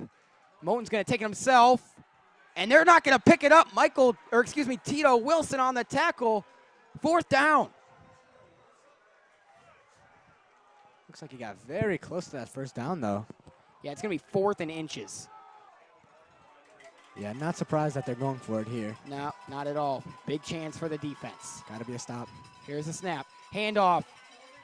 And they pick it up. 1st down, Walsh Jesuit. That's to be expected with very short yards to go, and that's okay. Good looking from the Bengals defense there. And Walsh still has 3 timeouts left, but they are not using them, and they're letting the clock wind down with 1 minute and 24 seconds left. Here's the snap. Handoff, good run. Flag is thrown behind the play. Multiple flags now thrown. So we're going to have to sort this out. Looks like a holding on Walsh Jesuit. That's very good. So it'll be a replay 1st down.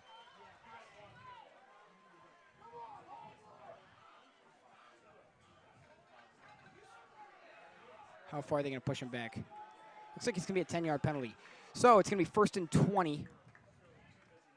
There's a student section. Some students... yeah, it's really shrunk over there. Oddly enough, you see some students taking their shirts off. Not expected in this weather. That's right. We're going to have some sicknesses going around the school. Oh, boy. Here's the snap. Moten looks to throw. Goes short to Aiden Henry. It's complete. Trying to get around Hobbs and a nice tackle. They get back to about the line of scrimmage. 2nd and 10. Timeout, Walsh Jesuit.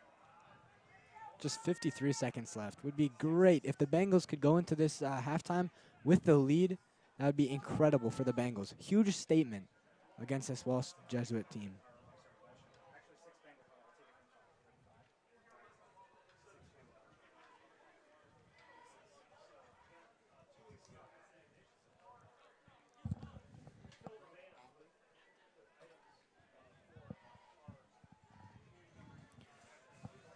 You could see the Benedictine band getting ready to perform for halftime. Tonight is their senior night. That's right, so we'll have coverage of that during halftime. Really love our band. Yeah. It's grown over the last couple years. It's really strong now as they mark it 2nd and 11.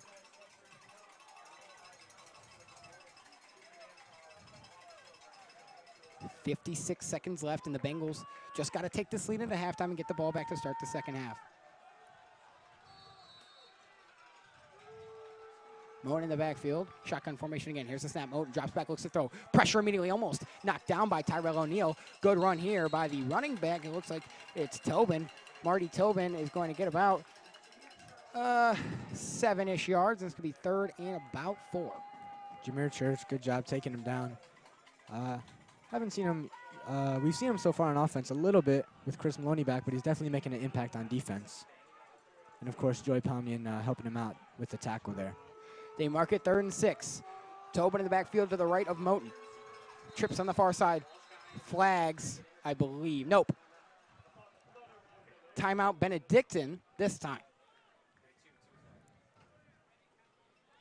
I have a feeling this the second quarter is going to end pretty slow. It's going to take a while. Yeah, going to utilize those timeouts because why not? You got them. Yeah. You want to use them to preserve the clock.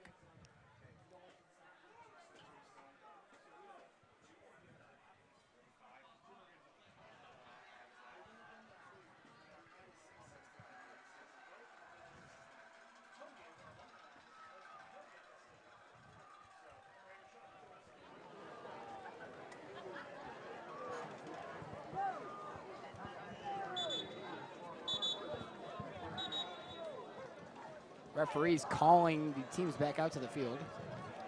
So they're taking quite a while.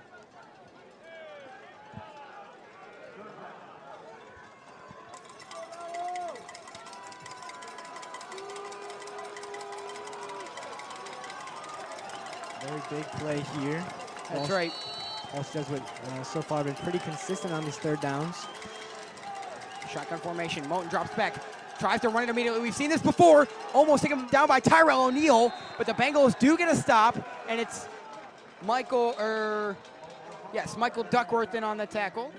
Sorry about that. And all right, a big decision for Walsh Jesuit here with 39-ish seconds left. I believe a timeout was taken. I think it's going to be a Walsh Jesuit timeout. Yes, it is. Both teams with 1 timeout remaining. The Benedictine admissions team is here to help with the high school admissions process. Please contact them at admissions@cbhs.edu to learn more.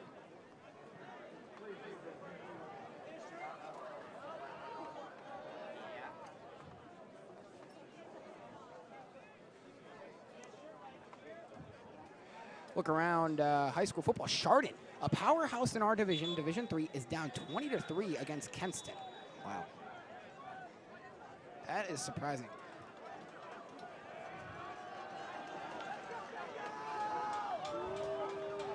And Shaker Heights now down 35-3 to Brunswick, and they've really just fallen off. Yeah. 4th quarter, they're going to lose again. Shotgun formation, 4th down.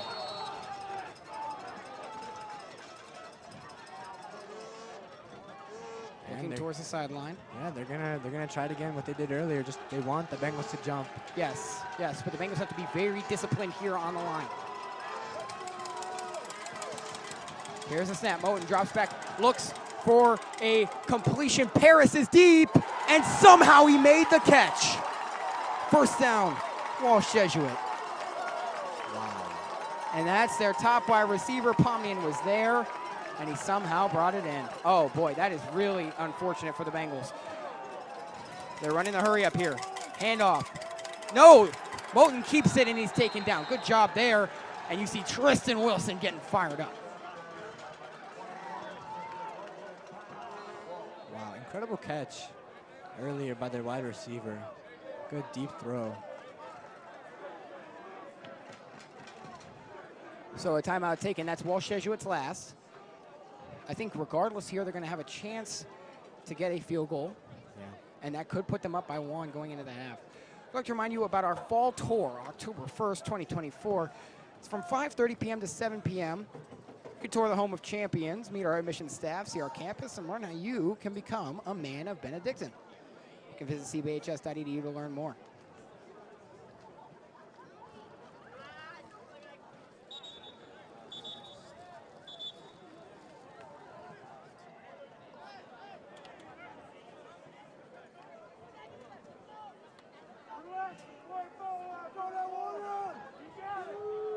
And this is exactly the end to the second half that the Bengals were looking to avoid, giving Walsh Jesuit the opportunity to score and take the lead back. Although if they're where they are right now, it's going to be a challenging field goal, so we'll see. Moten in the backfield with Tobin.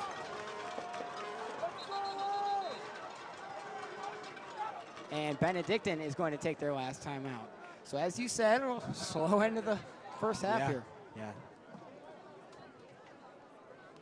Yeah, for a minute there, it looked like Benedictine had a really good chance of going into the half, going into halftime with the lead. But then a huge throw from the quarterback to their number 1 wide receiver, Milan Paris. And he hasn't played as big of an impact as we expected so far in this game, and hopefully that catch there does not mean that it's going to be a really big impact from him here on out.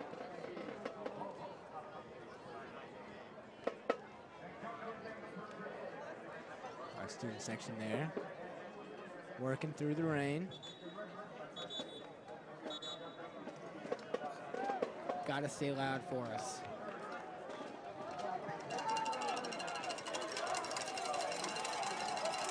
Here we go. Moten in shotgun formation. I believe it's Tobin in the backfield again. Moten drops back, looks to throw, goes corner. Caught by Milan Paris, touchdown Walsh Jesuit.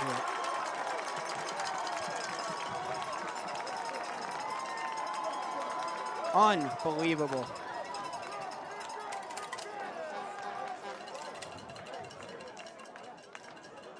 And he's injured.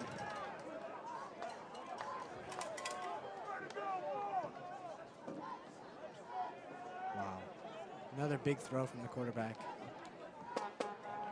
And Pomnian on the coverage both times. Yeah, just really unfortunate. Yeah, unlucky for him. Very close, but couldn't come down with it, so. Looks like Walsh is going for 2.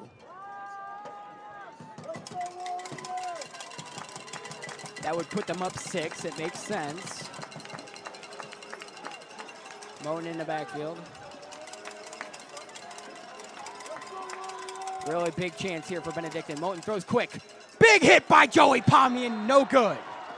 It was complete to Aiden Henry. Pomnian got in there, and that's big. So 18 seconds left now. The Bengals might just want to take this to the half because, I mean, they get the ball first. So that's key. I don't think you risk much here. But maybe some runs with Maloney and see if he can break free again. The coverage from Joey Pomnian on that last attempt there, you know. Slight mistakes from earlier, but he kind of made up for it there.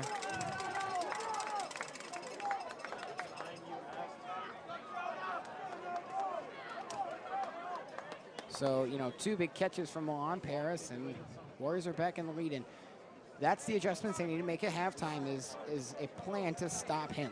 Him and Aiden Henry have been the threats for Walsh Jesuit so far, as well as number 28, Marty Tobin. Yeah. He's been running the ball a lot, and then we've also seen Keller Moten, the quarterback, running it himself a lot as well. Yeah. Overall, team's been pretty dominant so far, but it's what you can expect from a 5th-ranked team. You know, but the Bengals are holding up pretty strong. Freddie Marcel to kick us away again. Really nice kickoff. It's going to be taken in by Baldwin. Let's see what he's able to do. Tries to go up the middle. Gets to the 20-yard line. Nice coverage by Walsh. Baldwin in some pain. Able to get up, though. Big hit. Looks okay, yeah. Took a big hit. 13 seconds left. I think the Bengals just take this to the half. We'll see. Yeah. Unless you can get another 80-yard run from Chris Maloney, which, you know, he's not a stranger to. Has Made it happen a few times before. Boy, would that be huge for us, right? Yeah, that would be incredible. Don't want to risk a fumble, you know, setting up for maybe a Walsh Jesuit field goal. That would be bad also. So, Yes. you know, Probably play it safe. we'll see the game plan. Rain has definitely slowed down, as we like to see. Of course, right before halftime. As Hey, you go for the band. Senior night. yeah, they're just going to take a knee here. First takes a knee, that'll take us to halftime. Benedictine will receive the second half kickoff. As the teams go to the locker rooms, we'll step aside as well. The score at halftime tonight.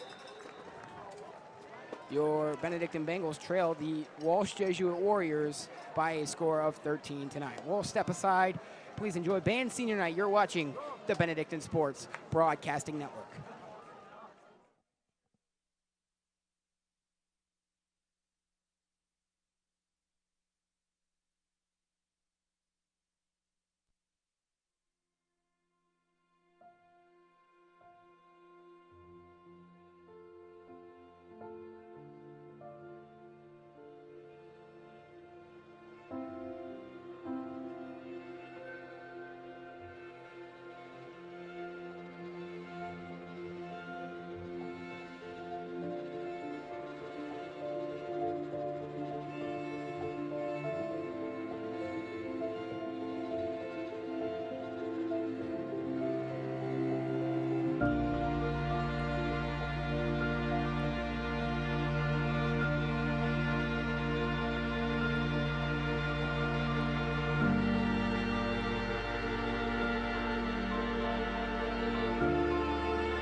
Community Club, Pro-Life Club, Sports Media, Enjoy Music, Mike Neighbor, playing the Trumpet Band. Light your bike, photography, and now their band. You have members, devices, practice at home, yes, good job.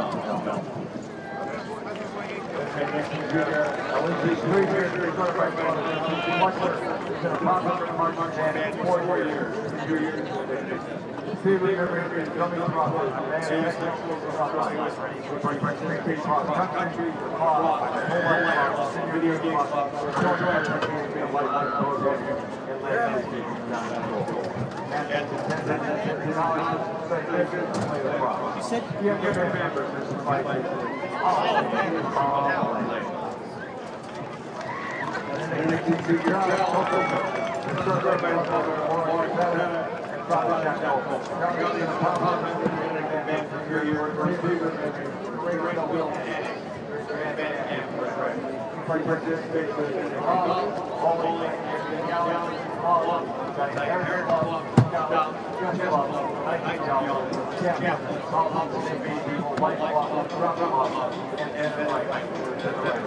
You enjoy yourself hanging out. We appreciate your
He has been a prominent member of the band for 4 years. Many times he's participated in cross, bowling, round club, photography club, art club, sports media, many productions, good morning, Benedictine, Boy Scouts on Friday. He enjoys Boy Scouts and participates in Friday. He plans in college, study social media marketing, just like the other band. Same here, please welcome the band for your band. One last time,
Frank Roger Moore, Timothy Pierce, and Daniel Gray.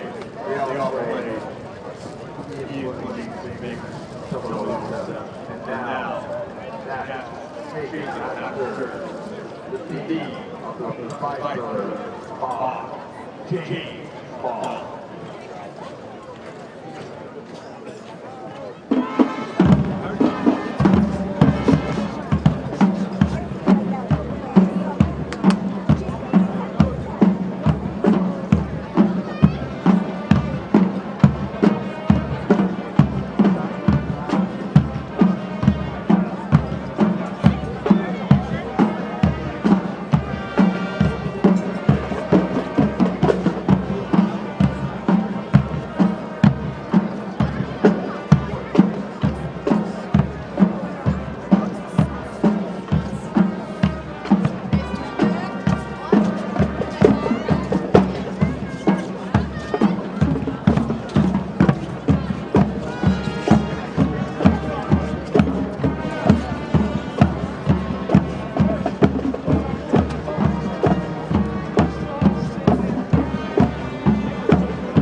Welcome back to Don Shula Stadium. Once again, alongside Jacob Sheen, I'm Patrick Lloyd.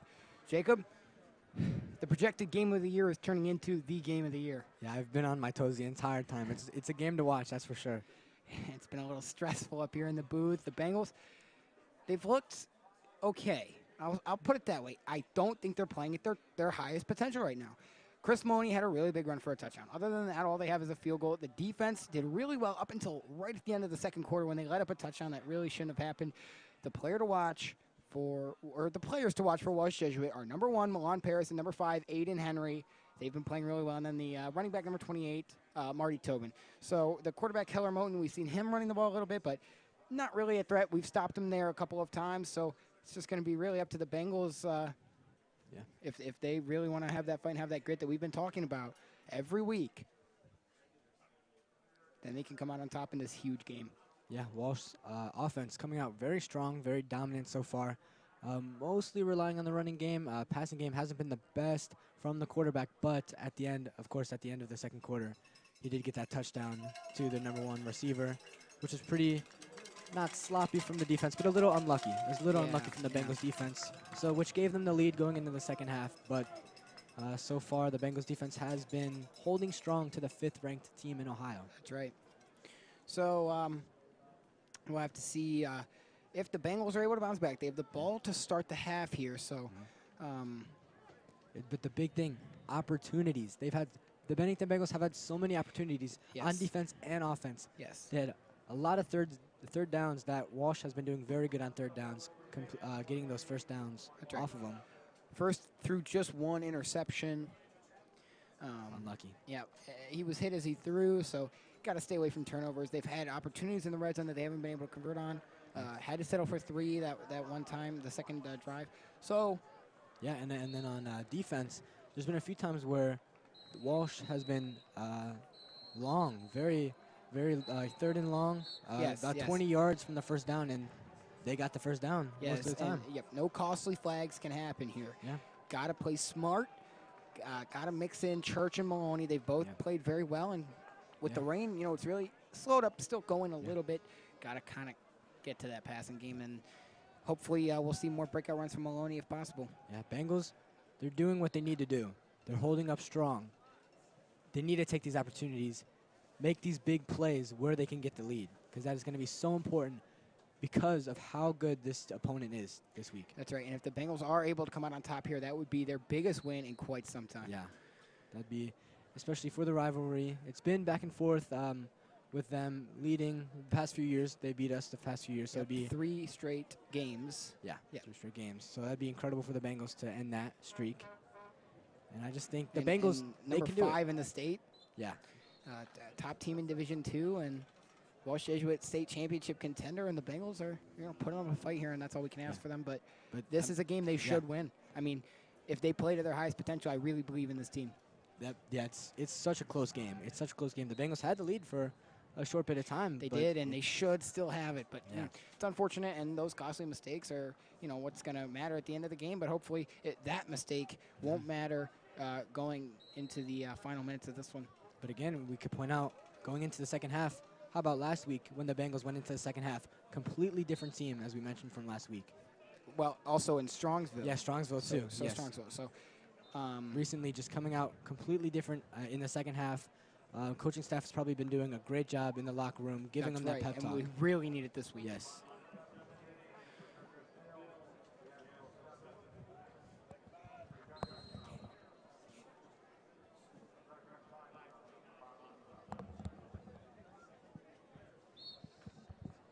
As the team's warming up here,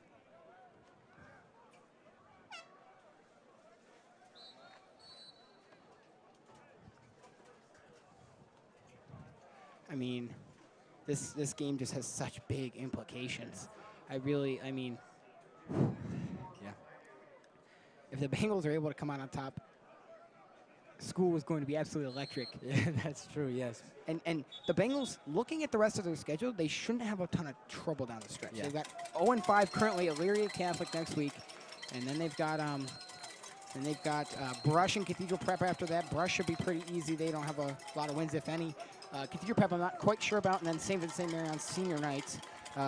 will be back home to wrap up the regular season, but the difference of 5-1 and 4-2 is huge, and it all comes down to this tonight. And I think they got what it takes.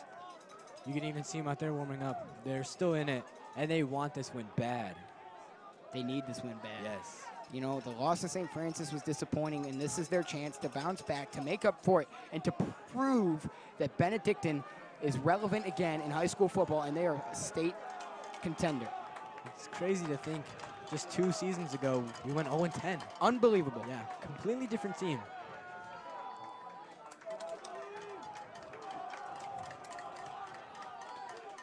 All right, huge drive to open up the second half.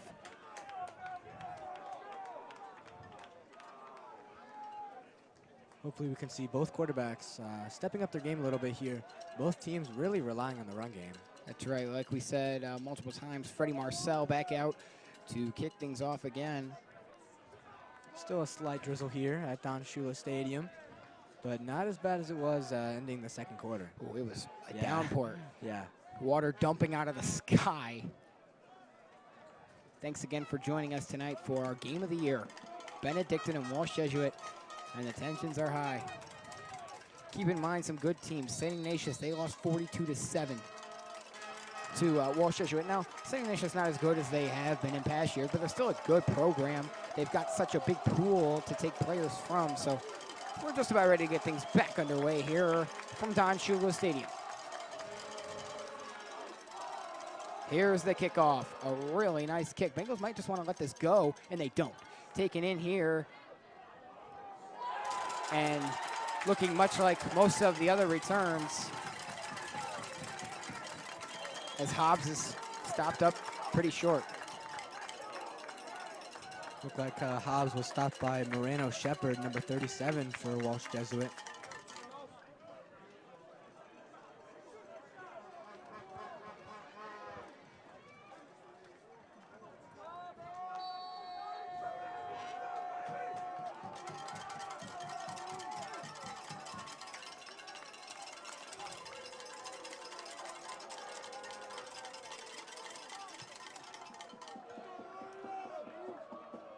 Bengals offense back out there again. First, I don't know, but Walsh jumped, so flag thrown.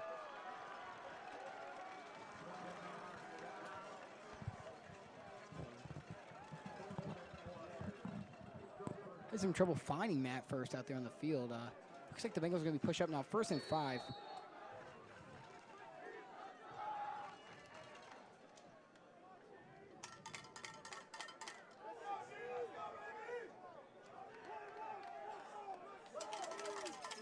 Yeah, I don't see Matt first on the field. Now they're mixing things up.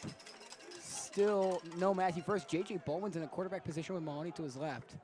Here's a snap, direct snap to Chris Maloney. Maloney finds some space, cuts towards the outside, breaks a tackle.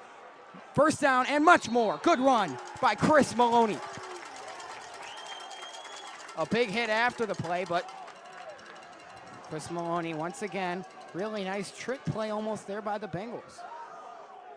Wow, yeah, kind of really confused us. No quarterback on the field. Yes, there. Matthew first not out there on the last play. Is he out there this play? Let's see. Not yet. Yeah, still no Matthew first. So an interesting start to the second half here. Let's see where the snap goes this time. Are they going to mix it up again? No, snap is fumbled. Baldwin just has to fall on it. That could have been horrible for the Bengals. Not sure what happened there to cause that. Just a bad snap, it looks like. Yeah. With the raining conditions, you know, anything can happen, but it's going to set up a 2nd and 13. And it's weird. Matthew First still on the sideline. Oh, boy. I mean, I love the creativity. Yeah, he's something that the Bengals show a lot. He's standing right there with Coach Preves, but I'm very confused by this play call decision. I love the creativity though. This snap fumbled again. Yeah, okay.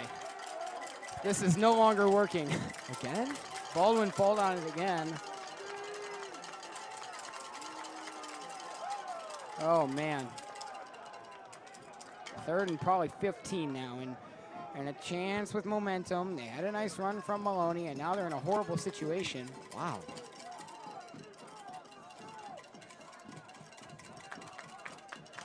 I like to see the creativity there, but here comes really unfortunate. Yeah. 2 bad snaps there. Here comes 1st, and now the Bengals have to scrape something together on a 3rd and 17. Not at all how you want to start the half when you're down.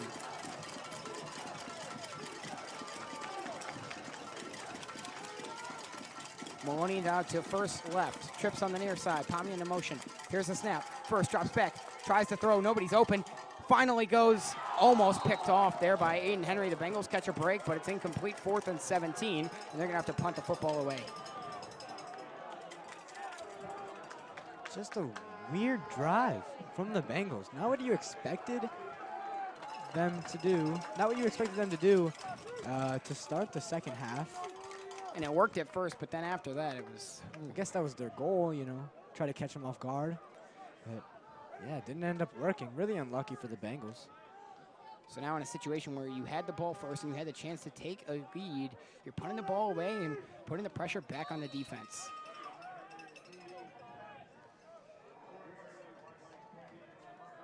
Bryce Mateen to punt again.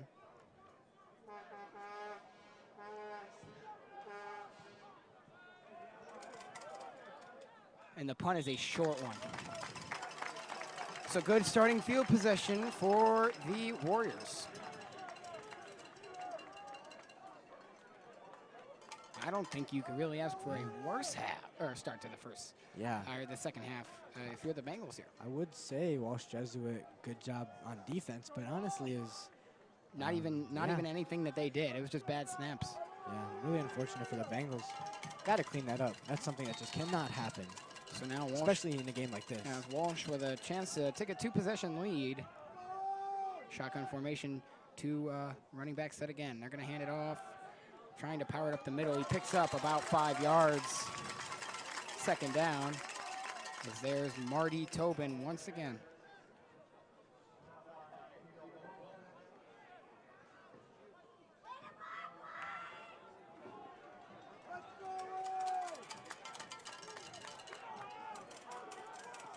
So 2nd and 6.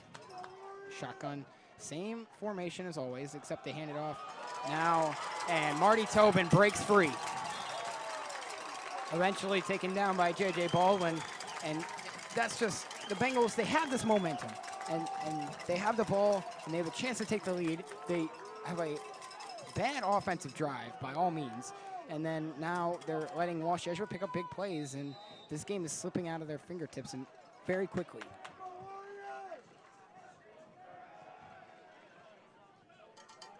Another run here where Tobin picks up about 3 yards, it looks like.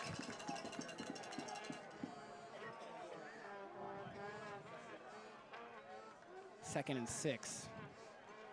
And this is an instance where the Bengals really need that big interception, big fumble recovery, something to get the momentum back on their side, because this is not looking good for the Bengals right now. They need the Walsh to make a mistake, and honestly, I'm not sure if that's going to happen. It hasn't happened so far. At least not much, as another handoff, and he cuts to the outside. The ball might be out. Wait a minute. Pomnian thinks the Bengals have it. The Bengals recover the football! There you go. We said it. We said the Bengals needed something to get this back. Right as I said it.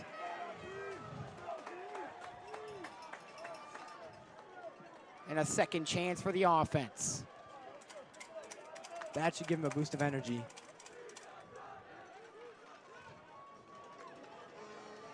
Oh, man, deep in their own territory, but that's okay. Opportunity. We need opportunity. We really want to see another Chris Maloney break-free run. I mean, that would just be so huge right now. Last drive, they took a risk. They don't always work. So first is out there now. Shotgun formation, Maloney in the backfield. 2 wide receivers on the near side, 1 on the far side. Snap. Handoff goes to Maloney. He tries to go up the middle. Another nice pickup. And Maloney consistently picking up about 6 yards.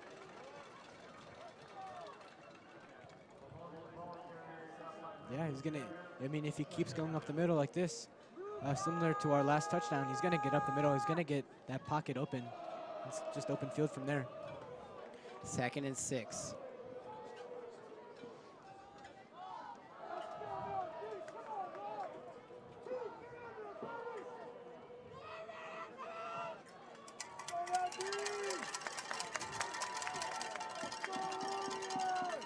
First in shotgun formation, Maloney in the backfield. Pomian and Baldwin on the near side. Carlson on the far side. Maloney now to the left of First. Here's the snap. First is going to drop back and look to throw. Steps up, throws, incomplete. Pass was intended for Pomian, and it's going to be 3rd down again. Pomnian had 2 guys covering him there. Looked like Caden Mariola was the one eventually kind of tipped the ball off.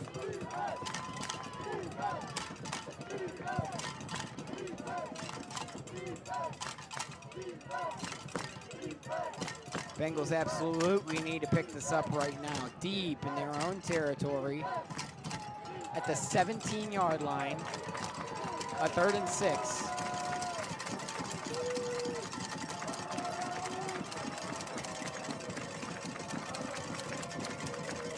Maloney in motion now. First is going to drop back and throw. Incomplete. Oh, man.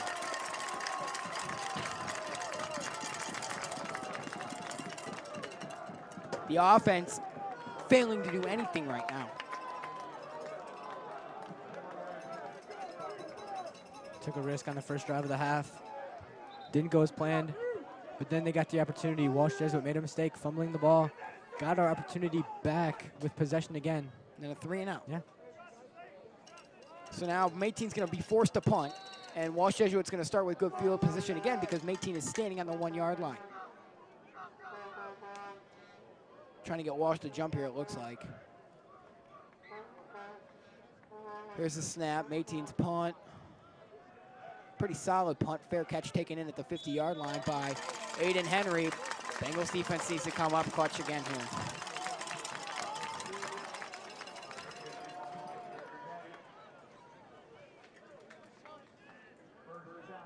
Not the start we expected to see in the second half.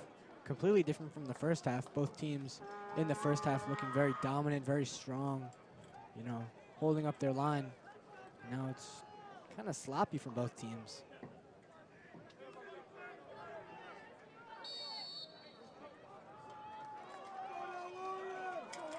Warriors back out there again. Same formation we've seen with the 2 running backs. 2 wide receivers on the near side, 1 on the far side. Moten hands it off. Another good run. Marty Tobin.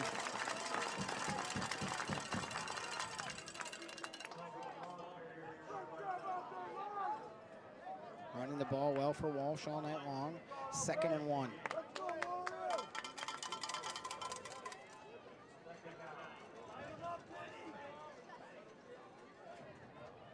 Here's the snap, handoff again. First down, Walsh Jesuit. Once again, it's Marty Tobin.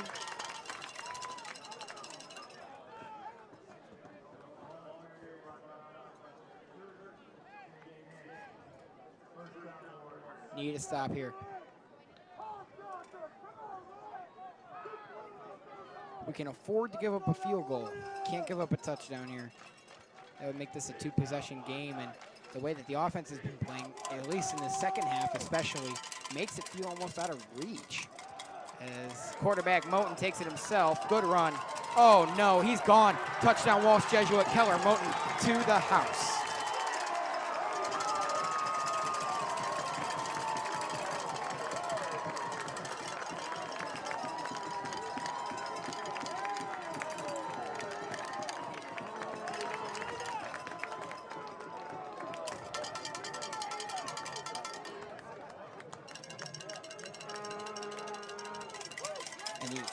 Countless opportunities for Benedictine on offense. And the missed opportunities are really coming back to bite them here.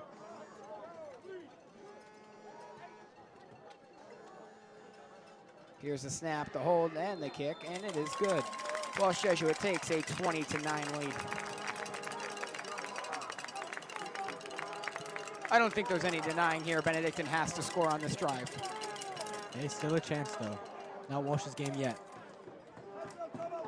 The Bengals could settle for 3. Then they'd be down 8. That would require a touchdown and a 2-point conversion.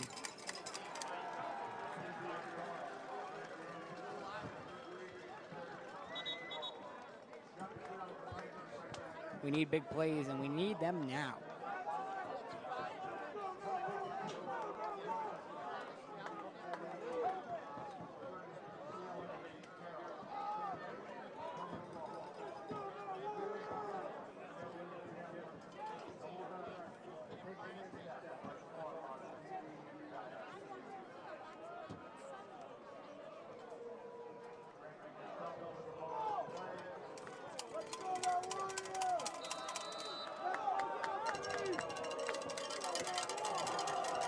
Freddie Marcel to kick things off again. Walsh Jesuit very hyped up right now, as they should be.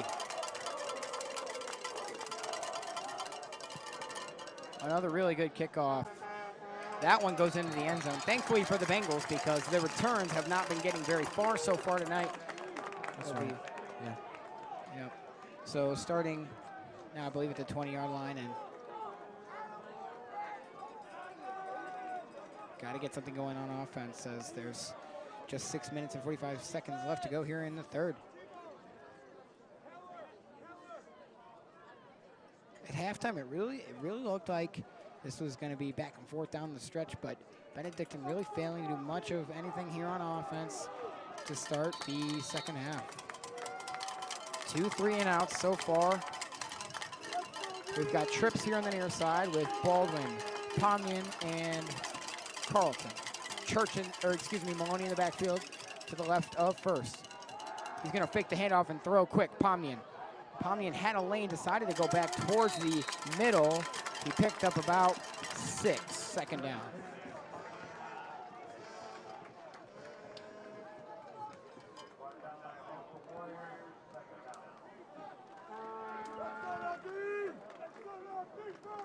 Second and 6 is the call. And ideally we pick up the first down here because we haven't been very successful on third down. Maloney in the backfield, Baldwin on the near side. Pomian and Carlton on the far side. Maloney out on the right of first. Handoff goes to Chris Maloney. Maloney breaks towards the outside, stiff arm, reaches the ball out.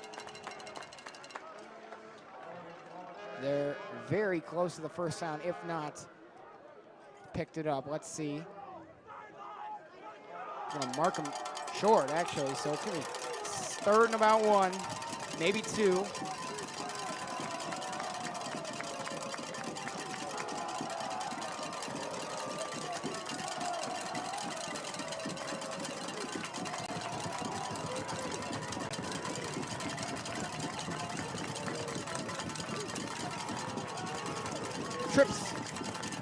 Two receivers on the near side.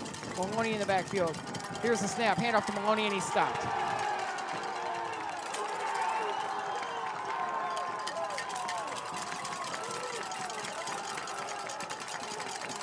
Fourth down. And they're gonna punt again. Well, this game is just slipping right away from the Bengals. The offense can't do anything right now. 3 straight 3-and-outs.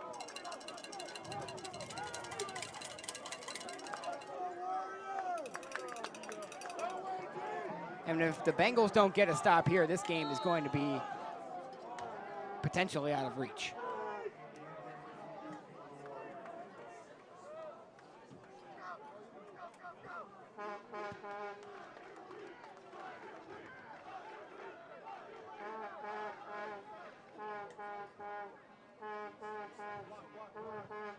Mayteen's punt taken in, fair catch by Aiden Henry.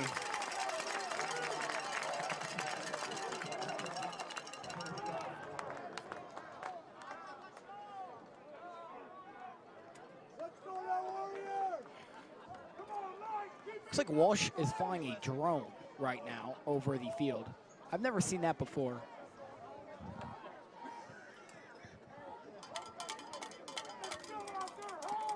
That is incredible. I mean, maybe that's why they're a top program. They've got that kind of technology.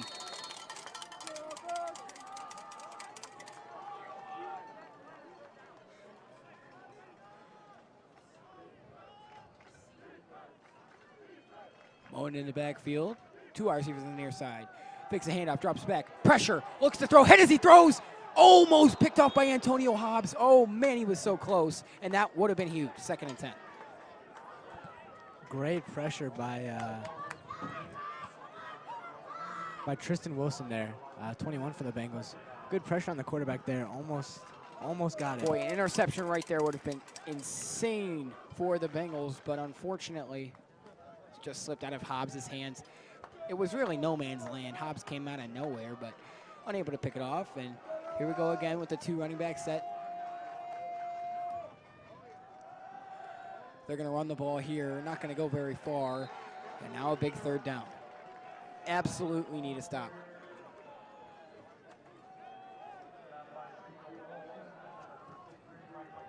Duckworth in there on the tackle.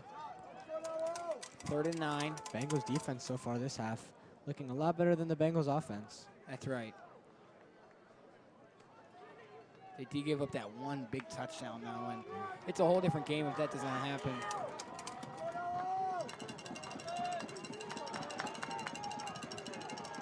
Here we go, big 3rd down and 9. Can't let the Warriors pick up a 1st down. They're gonna run the double play, and Aiden Henry's gonna have a clear path to a 1st.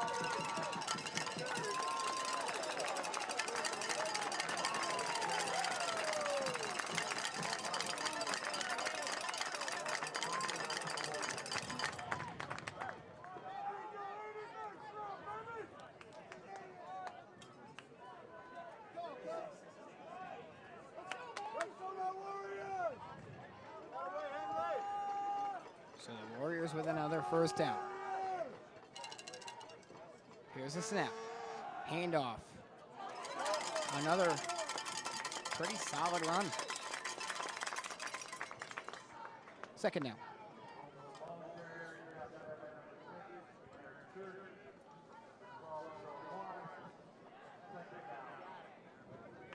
Second and 4.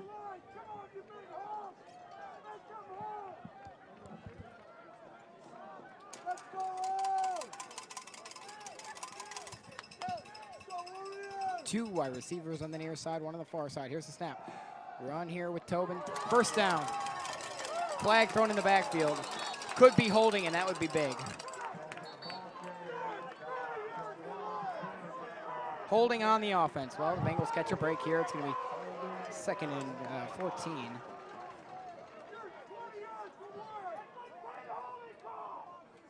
Walsh fans very mad about the holding call.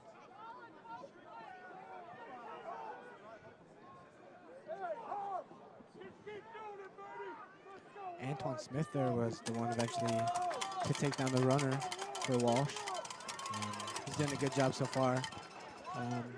Playing his role well on offense and defense. Oh, look at the 1st downs tonight. Walsh with 14, Benedictine with 9, but all of Benedictine's 1st downs coming in the 1st half.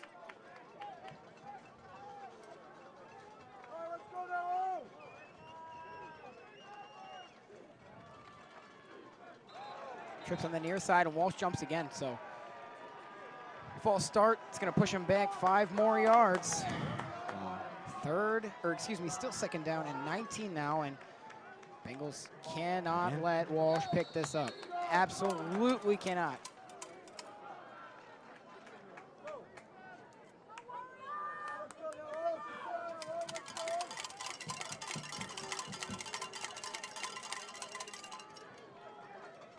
Trips here on the near side again. 1 wide receiver on the far side. Moulton looks towards the sideline. Asks for the play again.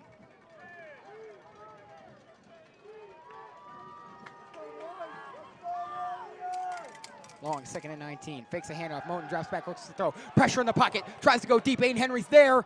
Good coverage by Antonio Hobbs. Incomplete. There's Joe Morris also out there. He was in there on it as well. And Walsh fans very upset with the no pass interference call.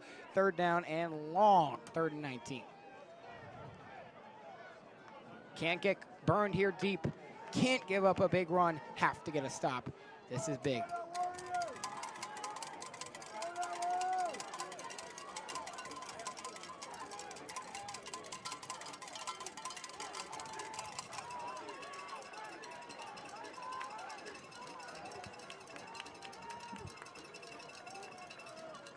Here's the snap. Moten's going to drop back and look to throw. He's going to go short. Incomplete. Pass was intended for Dominic Romanini. He dropped it, and it's 4th down. Here comes the Walsh punt unit. Another great display from Benedictine defense. They didn't get far at all that whole drive. The penalty flags helped, don't get me wrong, but regardless, the Benedictine defense with a nice job on the pass coverage. And then that one drop by Walsh. Got to score on this drive.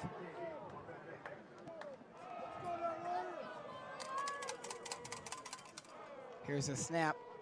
Punt from Walsh is a solid one. Going to be taken in by Bowling. He's going to let it bounce, and the Bengals are going to be pinned all the way back at the 6-yard line.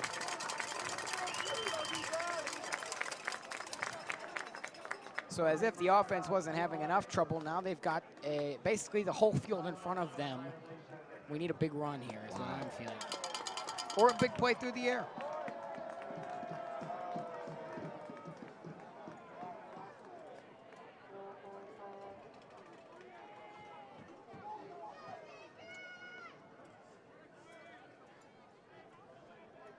Just over 2 minutes left in the third quarter here. Pointless. Both teams could not get any points on the board this quarter. No, Walsh did score. Oh yeah, that they, one. yeah, they got it. Yeah, you're right. Maloney in the backfield. He's basically in the end zone. Here's the snap. They're gonna fake the hand, or no, they are gonna hand it off to Maloney, and a solid run here. He's gonna pick up about 5. 2nd down. And if slow runs with Maloney, the whole drive is what it takes, then, I mean, that's kind of what the Bengals have to go with here. 2nd and 6. Can't go 3 and out again, especially not with how deep they are on the field. I mean, you have to pick it up. Yeah. A 18 punt would only probably get to the 40, 45-yard line, and good field position for Walsh. Here's the snap. Fakes the handoff and a broken play. First, it's just going to have to run. He wanted to hand it off to Maloney. Maloney was on the other side of him. He was actually behind first. So it's going to be 3rd down again. Unorganized.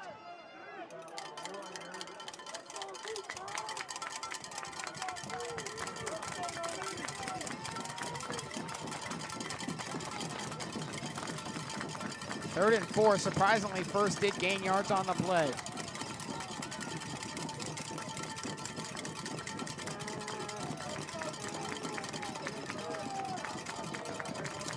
Here we go. Same formation. Here's the snap. First is going to try and throw. Trying to go over the top to Baldwin. Incomplete.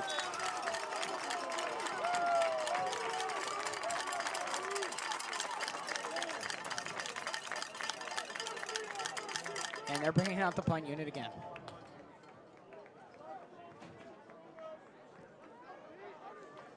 This is extremely frustrating to watch. That's, I think, 4 straight 3 and outs from the Bengals offense. I'm not sure what's going on with them. They seem a little shaken up. This is nothing like the offense we're used to. Nothing at all. Completely different. And you just can't expect to win that way. And they just keep putting pressure on the Bengals defense because they're forced to try and keep this as a close game, but it gets to a certain point where there's only so much that they are able to do. It's going to take a bounce, and that's going to work out for the Bengals really nicely. Great job by Bryce Mayteen. The punt gets to the 42, and that's better than I expected to happen. Aiden Henry decided to let it bounce, and it bounced all the way back. So Walsh at their own 42-yard line.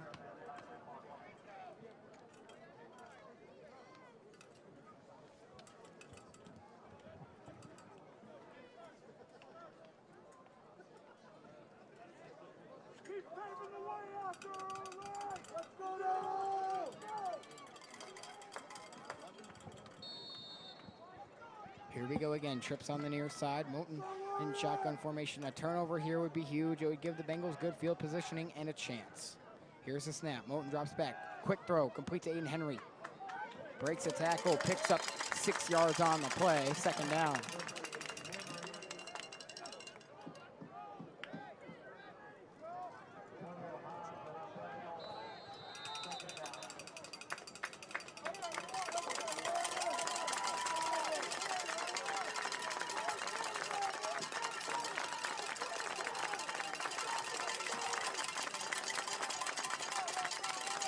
We're going to step aside here from Don Shula Stadium, and we'll be right back. You're watching the Benedictine Sports Broadcasting Network.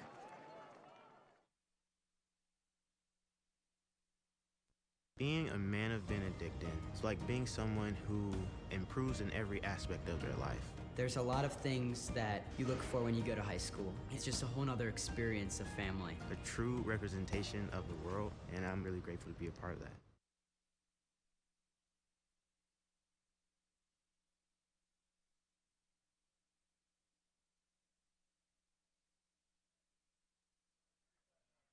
Welcome back to Don Shula Stadium, where the Benedictine Bengals trailed the Walsh Jesuit Warriors by a score of 20-9. Bengals were in it at halftime. Only one touchdown has been scored here, but the Bengals offense has had, I think, 4 drives. Yeah. And they've been 3 and outs every single time. And so many missed opportunities. Just can't get the offense going. And you can't expect to win with that offensive productivity. So they've really got to get something going here if they want a chance. Beginning of the fourth quarter. Got to get something going quickly. 2nd and 3 for Walsh.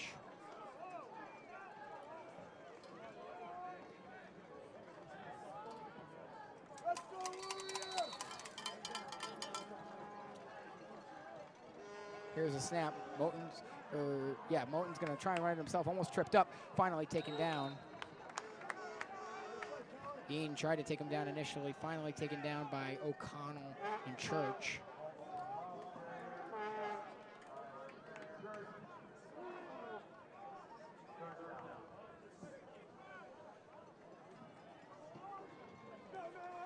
Third down.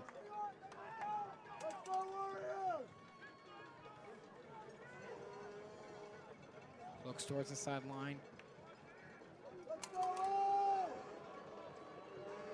Here's a snap, handoff, first down Walsh. Another good run from Marty Tobin. There's Jameer Church again, getting into the tackle. Haven't seen too much of him on offense with the return of Chris Maloney, but he's still making a statement on defense.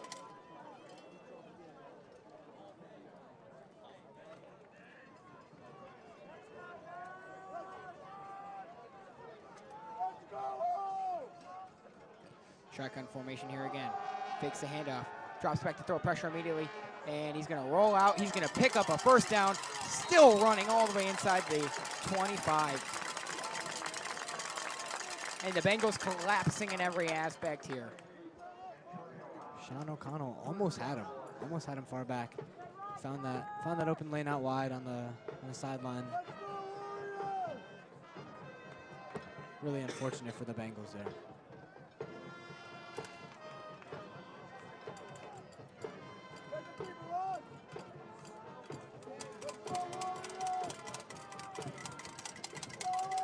Shotgun formation again. It's the same set we've seen pretty much the entire second half.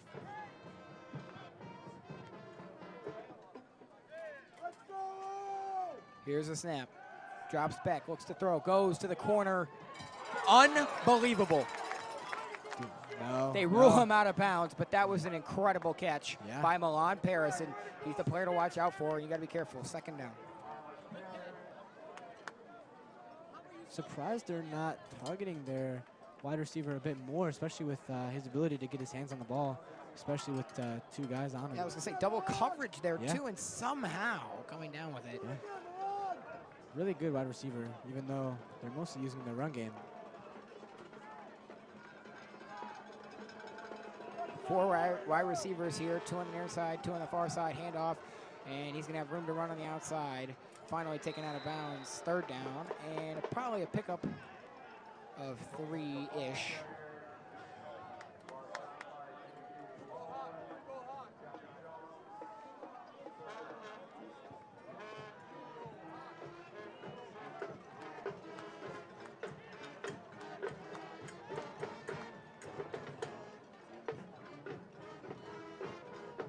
Third and 7.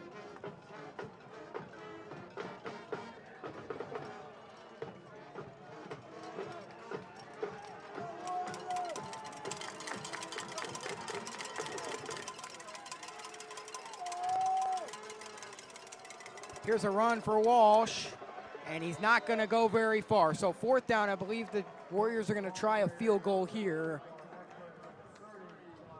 unless they go for it.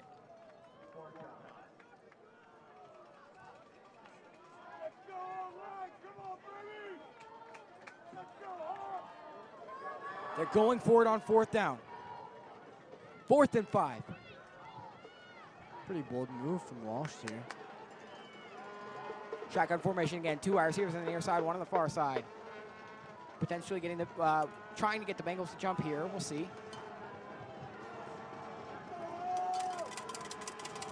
Here's a snap, direct to Moten. He's going to roll out and try and run it himself. He ain't in there. He just throws it away. Is that a fumble? I don't think so. That's going to be an incomplete pass.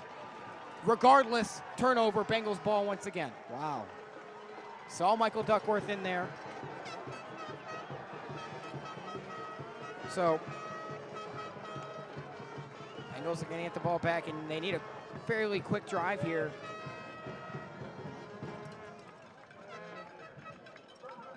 Surprised they didn't go for the field goal there. Yeah. Just to increase their lead by Yeah, just I mean, a that little bit. that would put them up by 14. Yeah, a 2-touchdown lead would be much better because the Bengals can still technically settle for 3 here. They don't want to do that, especially with the way that the game's going right now with their offense, but we'll see. Need productivity from the offense this drive. That's right. Maloney to first left. Here's a snap. Shovel to Maloney. Maloney has space on the outside. Chris Maloney with room to run. All the way down the sideline. Finally taken down after a big run down to the Walsh 45. And that is the spark that the Bengals needed. Number 9 for Walsh. Caden Carter taking him down again. Seen him a few times so far today. Looks like the student section migrating here. Maybe they're allowed to go back to their old spot. They had to be moved this week over here to section 102, but looks like they're all moving. Another handoff, this time to Church. And he might have lost yards on that play.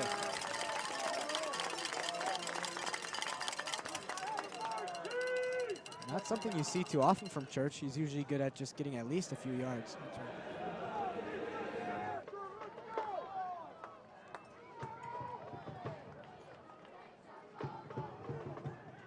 Second and 9. They picked up 1 yard on the play. Okay. Boy, do we need another big run from Maloney here.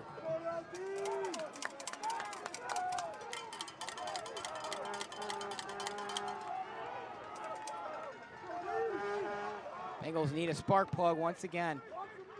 Maloney now to the left of first. 2 wide receivers on the near side. First fakes the handoff, looks to throw towards the sideline, complete to J.J. Baldwin. Baldwin still on his feet, down to the 27-yard line for a first down. There you go.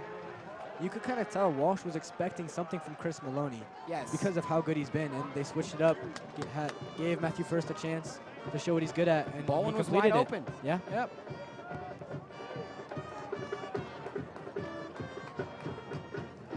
Momentum back on the Bengals side, but now you got to think, if only we had converted on some of those offensive opportunities earlier in the half. 2 wide receivers on the near side. It's Pomian and Carlton. Maloney now to the right of first. Baldwin on the far side. Rosalina in motion. Here's the snap. First is going to try and throw deep towards the end zone. Oh, in and out of the hands of J.J. Baldwin. Second down. Very close, very close. Good coverage, though.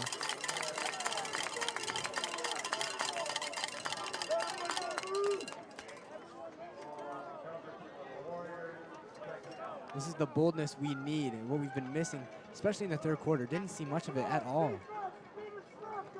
Got to at least get a field goal this drive. They're not quite in range yet.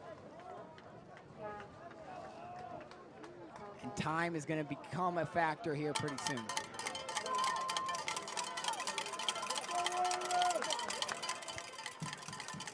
Omnian and Carlton on the near side again. Maloney in the backfield, now to the right of first. Here's the snap. Handoff goes to Chris Maloney. Tries to cut to the outside, almost taken down, still on his feet. Good run by Chris Maloney. Like I always say, making something out of nothing, but now it's going to be third down. And another tough situation for the Bengals. They might have to go for it if they don't pick it up here.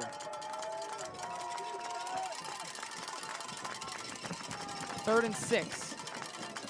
Good job by Chris Maloney, though. Looked like he was going to get down pretty quick there, but he did such a good job staying on his feet. Need another big play here. Omnian and Carlton on the near side. Baldwin on the far side. Maloney in the backfield. First brings spikes in motion. Here's the snap. Handoff goes to Maloney. Maloney up the middle, does not pick it up.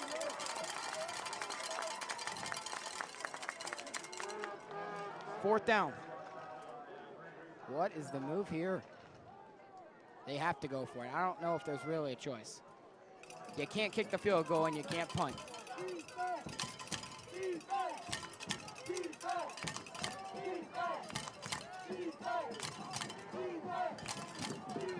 Pretty much the entire game comes down to this one play right here. Carlton and Palmy on the near side. Baldwin on the far side. Maloney in the backfield. Now to the right of first. Here's the snap. First rolls out immediately. Looks to throw.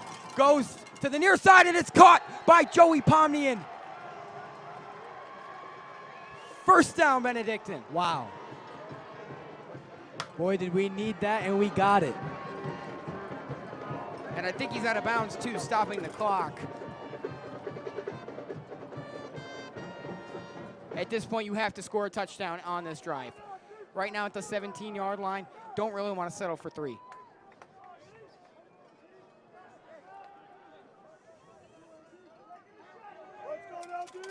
You can just trust Joey Pomnian to get those catches you really need. Here's the snap. Hand off to Maloney. Maloney cuts towards the outside. Has some room. Stopped up by 2 Walsh defenders.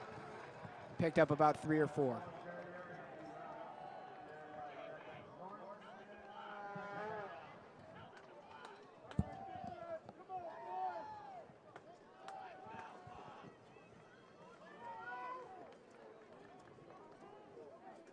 Clock continues to run. Hoping that doesn't become an aspect for the Bengals late in this one. Here's the snap, hand off to Maloney again. Maloney this time breaks through a little bit better. Still not what the Bengals are looking for. It's gonna be about 3rd and 3 here.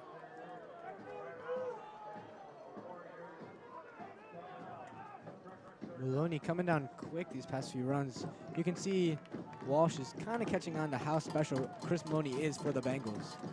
3rd and 4. Field goal is an option here if the Bengals want to go that route, but that forces you then to get a touchdown, probably in rush time, and score a 2-point conversion. And that's all, you know, assuming that the Bengals will get a stop. Not ideal at all. Maloney in the backfield. First and shotgun formation. Hand off to Maloney again, and he's tripped up. 4th down.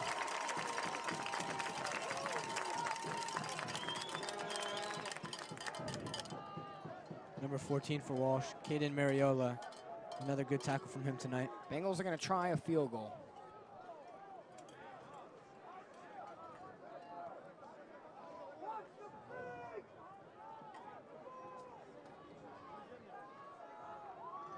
Mayteen with a 27-yard attempt. Snap, hold, kick, and he drills it. Great job by Bryce Mayteen, a much-needed field goal.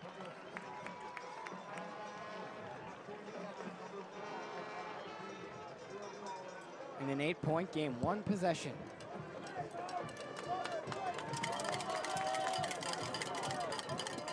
There you go.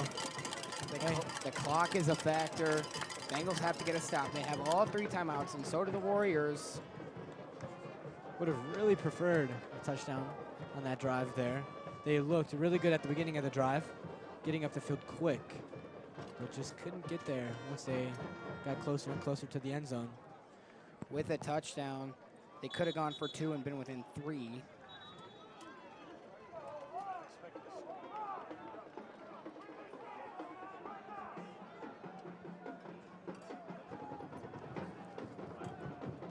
Bengals defense so far so good. This second half, third quarter had a little slip up, but they've stood strong. Haven't really slowed down much since halftime.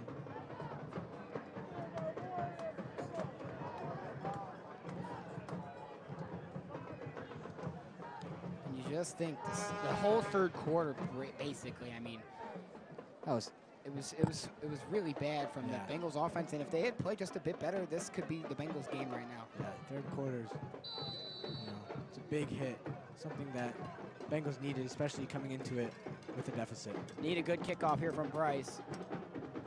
It's looking pretty solid, taking it at the 10-yard line. Got to limit a big return here. Oh, boy. Finally tripped up there by Jameer Church. Solid return for Walsh, and quick stop needed here for the Bengals.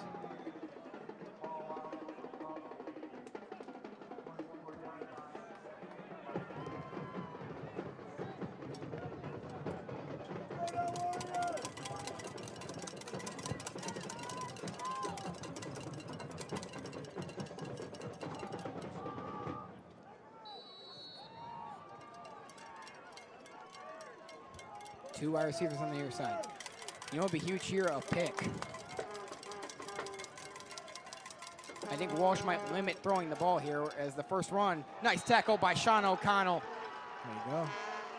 Second down.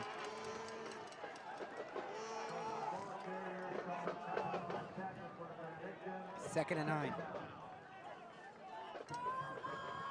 Walsh is going to eat up as much of this clock as possible. But if they do punt from the position they're in right now, Benedictine could have some good field position. So we'll see.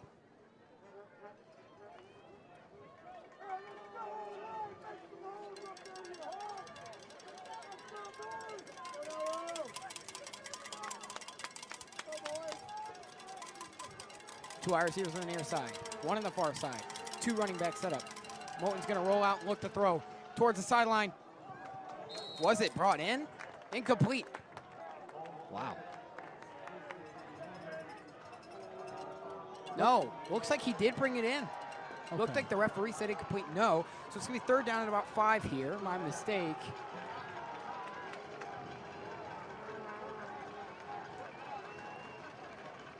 Third and 4. Biggest play of the game.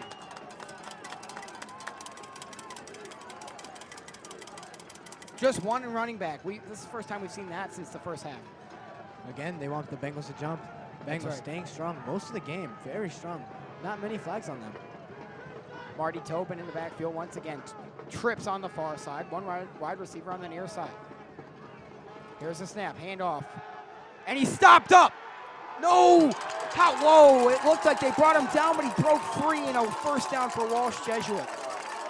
Everything stopped. It looked like the Bengals had him down, and they'd stop him on third down, but instead Walsh has a first down. Wow.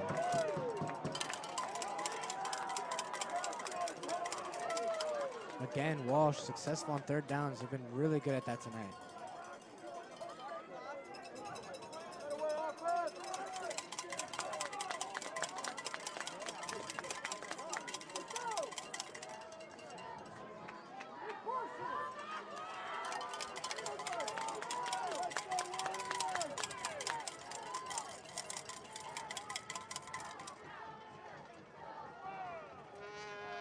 Here's a snap. Moten hands it off. Another solid pickup for Marty Tobin. About 5 yards on the play. Clock just running. Timeout taken here. It's taken by the Bengals. So with that, we're going to step aside. You're watching the Benedictine Sports Broadcasting Network.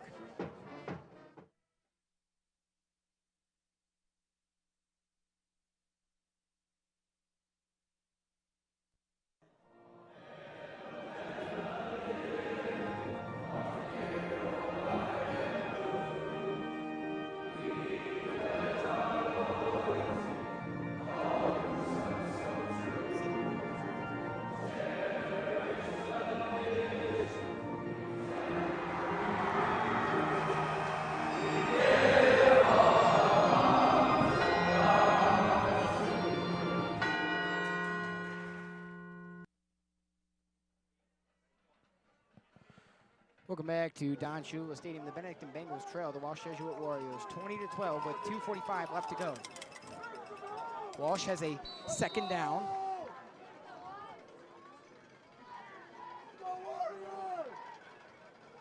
Here's the snap, handoff. Very close to the first down. Third down here, but it's a third and short, so Walsh is really going to run this clock, and on a third down, a first down could really seal this game.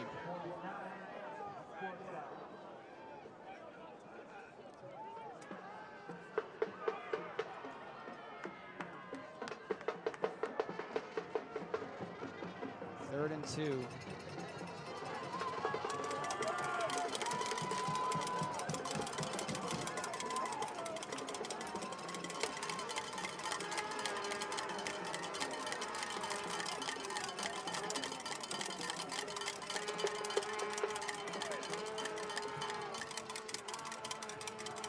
Yep, taking their time, gonna run the clock down.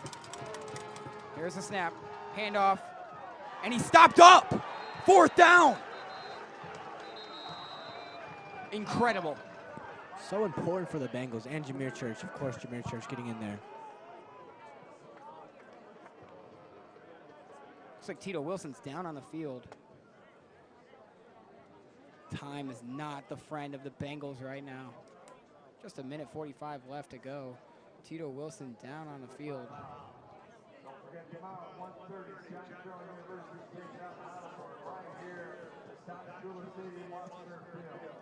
So as you just heard, Don Shula Stadium will be hosting the John Carroll Blue Streaks.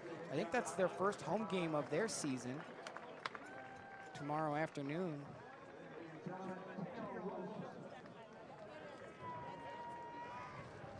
Now what's Walsh gonna do? I think they might go for it here. Looks like Keller Moten's in there with the head coach. The Warriors are led by Nick Alexander.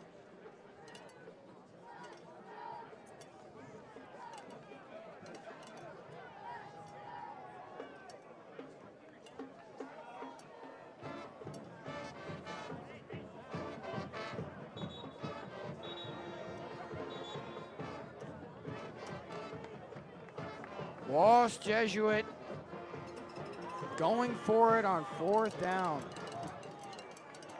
This could decide the game. Everybody on their feet here at Don Shula Stadium. Bengals need to stop.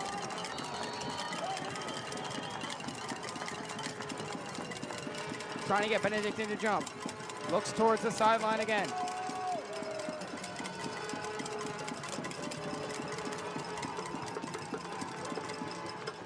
A lot of movement. They really want the Bengals to jump.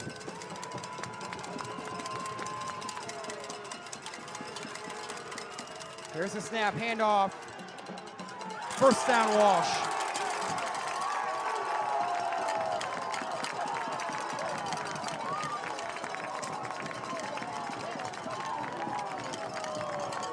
The Bengals needed to stop there just to have the chance for this comeback.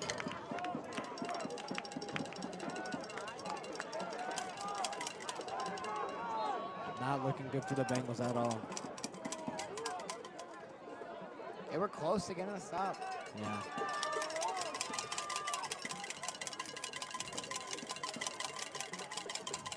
Walsh gonna waste time as much as they can.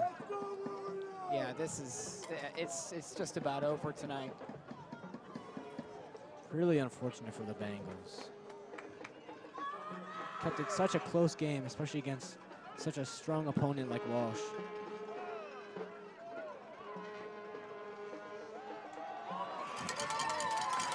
Another nice run and another first down.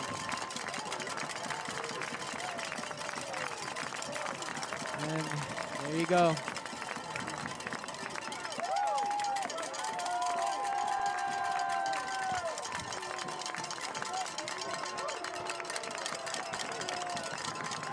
So Walsh is gonna take this to the final whistle.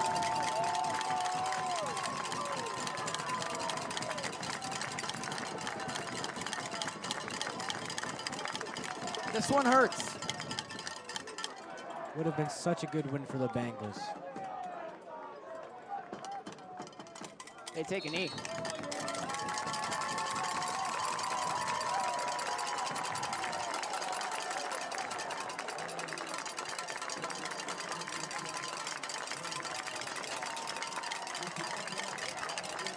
The handshake line ensues. That's the final score tonight from Don Shula Stadium. The Walsh Jesuit Warriors defeat the Benedictine Bengals 20-12. Just a ton of missed opportunities from the Bengals on offense, and they're going to fall tonight to the Warriors as the buzzer expires. The Warriors advance to 6-0. The Bengals fall to 4-2. We're going to take a quick break from Don Shula Stadium. We're going to be right back to wrap things up. You're watching the Benedictine Sports Broadcasting Network.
Welcome back to Don Shula Stadium.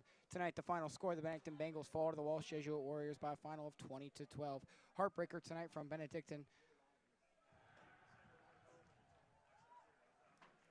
They just,